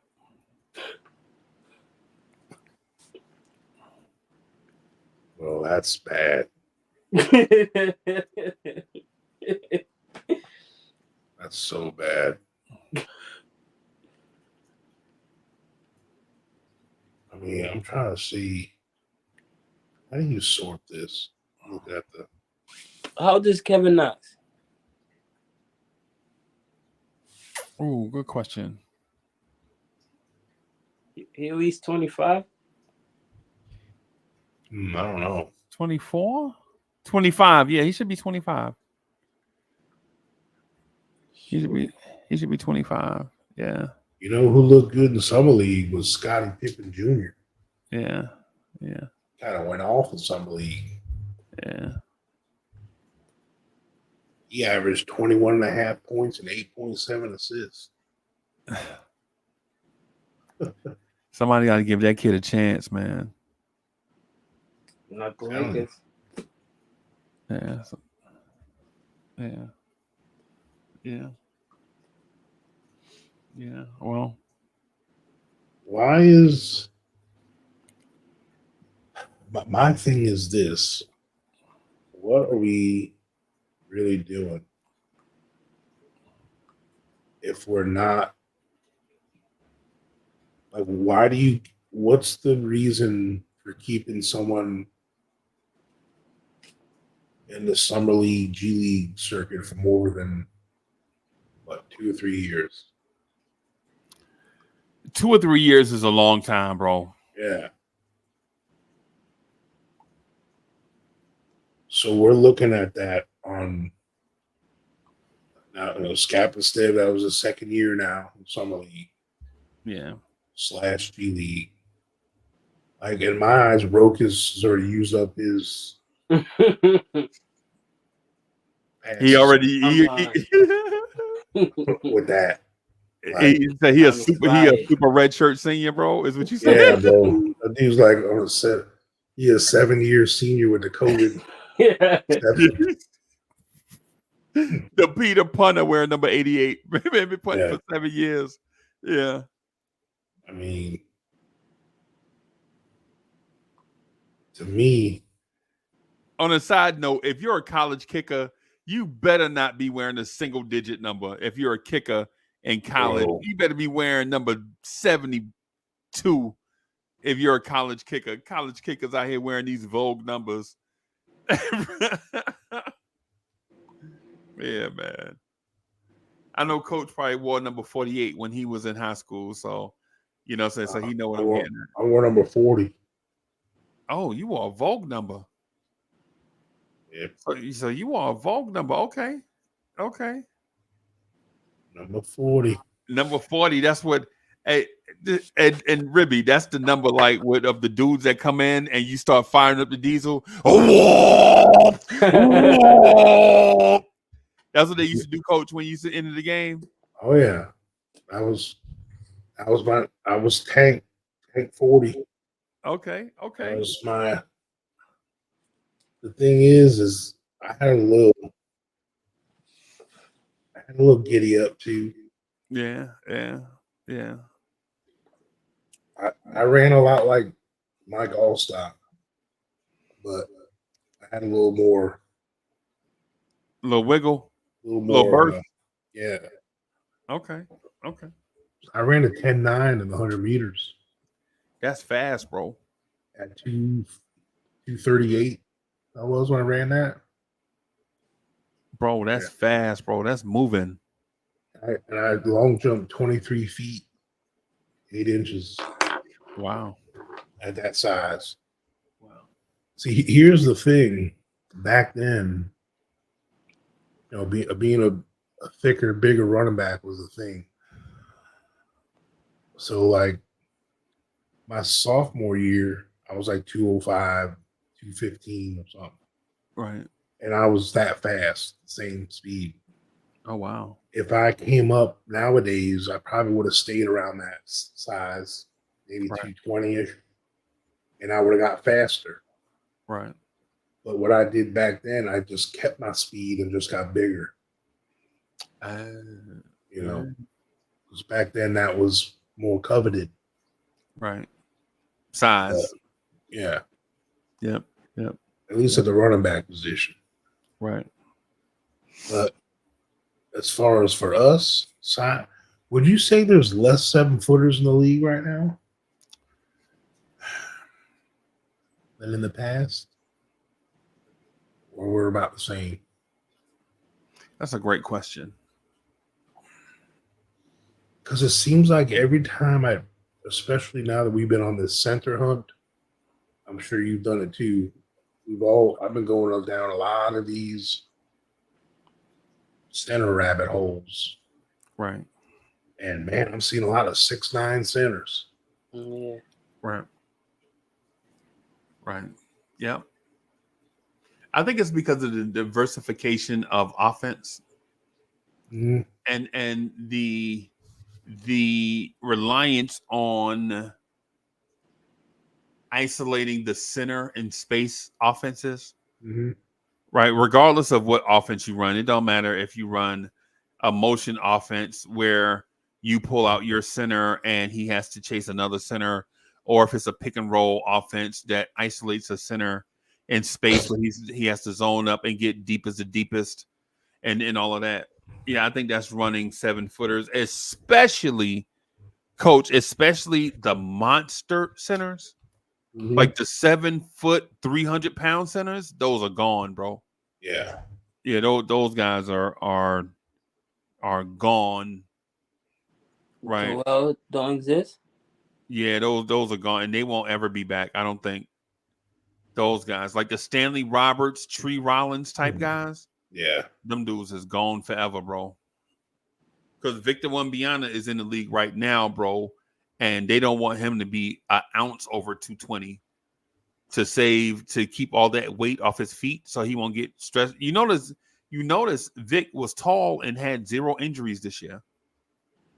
Right? They trying to keep that weight off. They don't want him to get big, bro. They want him to stay that size, and they're gonna lean on the referee like, hey, they attacking my man. Look what they doing. That dude's gonna get the whistle for his entire career, bro. He and Chet. Like, you're not gonna Chet Holmgren is not gonna disappear and come back 265. Nah. Right? Nah, that's not but Mitchell Robinson disappeared one year and came back like 240. And we were like, damn, look at Mitch, he jacked. And then he came back one year and was like 260. Yeah. We were like, oh man, now he can guard and beat. And then he kept getting injured. And you're like, bro, you putting on all this weight and you still getting injured, bro. Why not just get back then? Wasn't the reason why you put on weight was to stay healthy? And you put on the weight and got injured. So why not just thin up and get back to Matrix Mitch? Right? Yeah, I remember when Mitch blocked Trae Young in Atlanta and then went down on the other end and caught the lob on top of Trae Young. Yeah, I remember that hit a gazelle. Remember that? Yeah. Mitch blocked that man's layup off the glass, turned around, ran the other way, and Randall threw him that dude ran past Randall at full speed, and Randall threw the lob, and he caught the lob on top of Trae Young.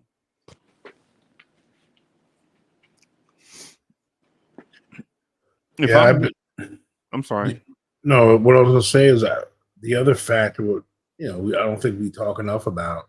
I guess we talked about a little bit a year ago during the Donovan Mitchell talks about height. When you play defense, you don't defend someone with the top of your head. Right. Like height is technically an overrated stat. Yeah, height is old. Like height will take you to a certain height. Right. But then from there, bump. Your arm length, your wingspan comes. Wingspan and standing reach is what we should be focused on. Exactly. So there are guys in the NBA that are 6'9", 6'10" that got a higher reach and bunnies, longer wingspan, and some of them got bunnies. Right, and it's the reason why Derrick Jones Jr. can play power forward, because he's 6'6", like 205, but he's got super long arms and can jump out of this universe. Yeah. Right, and in the NBA where power forwards don't go in the post no more, you don't need 6'11", 235 in a post. Then you got, Victor Wembanyama has an 8-foot wingspan. Yeah. You know who's got the second biggest wingspan in the NBA? He's tied with Boban.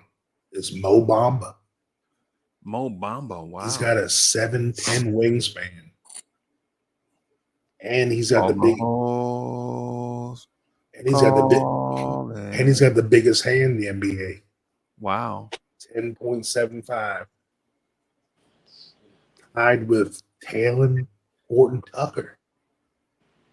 His hands are that big. Yeah, Taylor Horton Tucker is 6'5". It's crazy.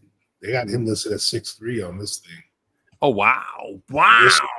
This is called Crafted NBA. Yeah. They do the barefoot measurements and all that. Really. Right. Wow. It's to me. Oh no! You know what that is? I'm looking at the wrong metric. Disregard that. Okay. There's this length metric that shows how many inches their wingspan is more than their height. Oh, the plus span. Okay. Yeah, the plus. And Talen Horton Tucker, it's got a 7'1" and a quarter wingspan. Dude got some long ass arms. Yeah. That's crazy. Yeah. Jalen Williams has got a 7'2" wingspan. Wow. And the reason why Beef Stew can play center at 6'7.5", 6'8". Homeboy got a 7'5" wingspan. Yeah. And he's got a bulldog mentality too. Mm-hmm. Yeah. Yeah. There's Frank Ntilikina with his 7'1" wingspan at 6'4". Bro, we thought that man was gonna be something. Come to find out, he's Not something. not something.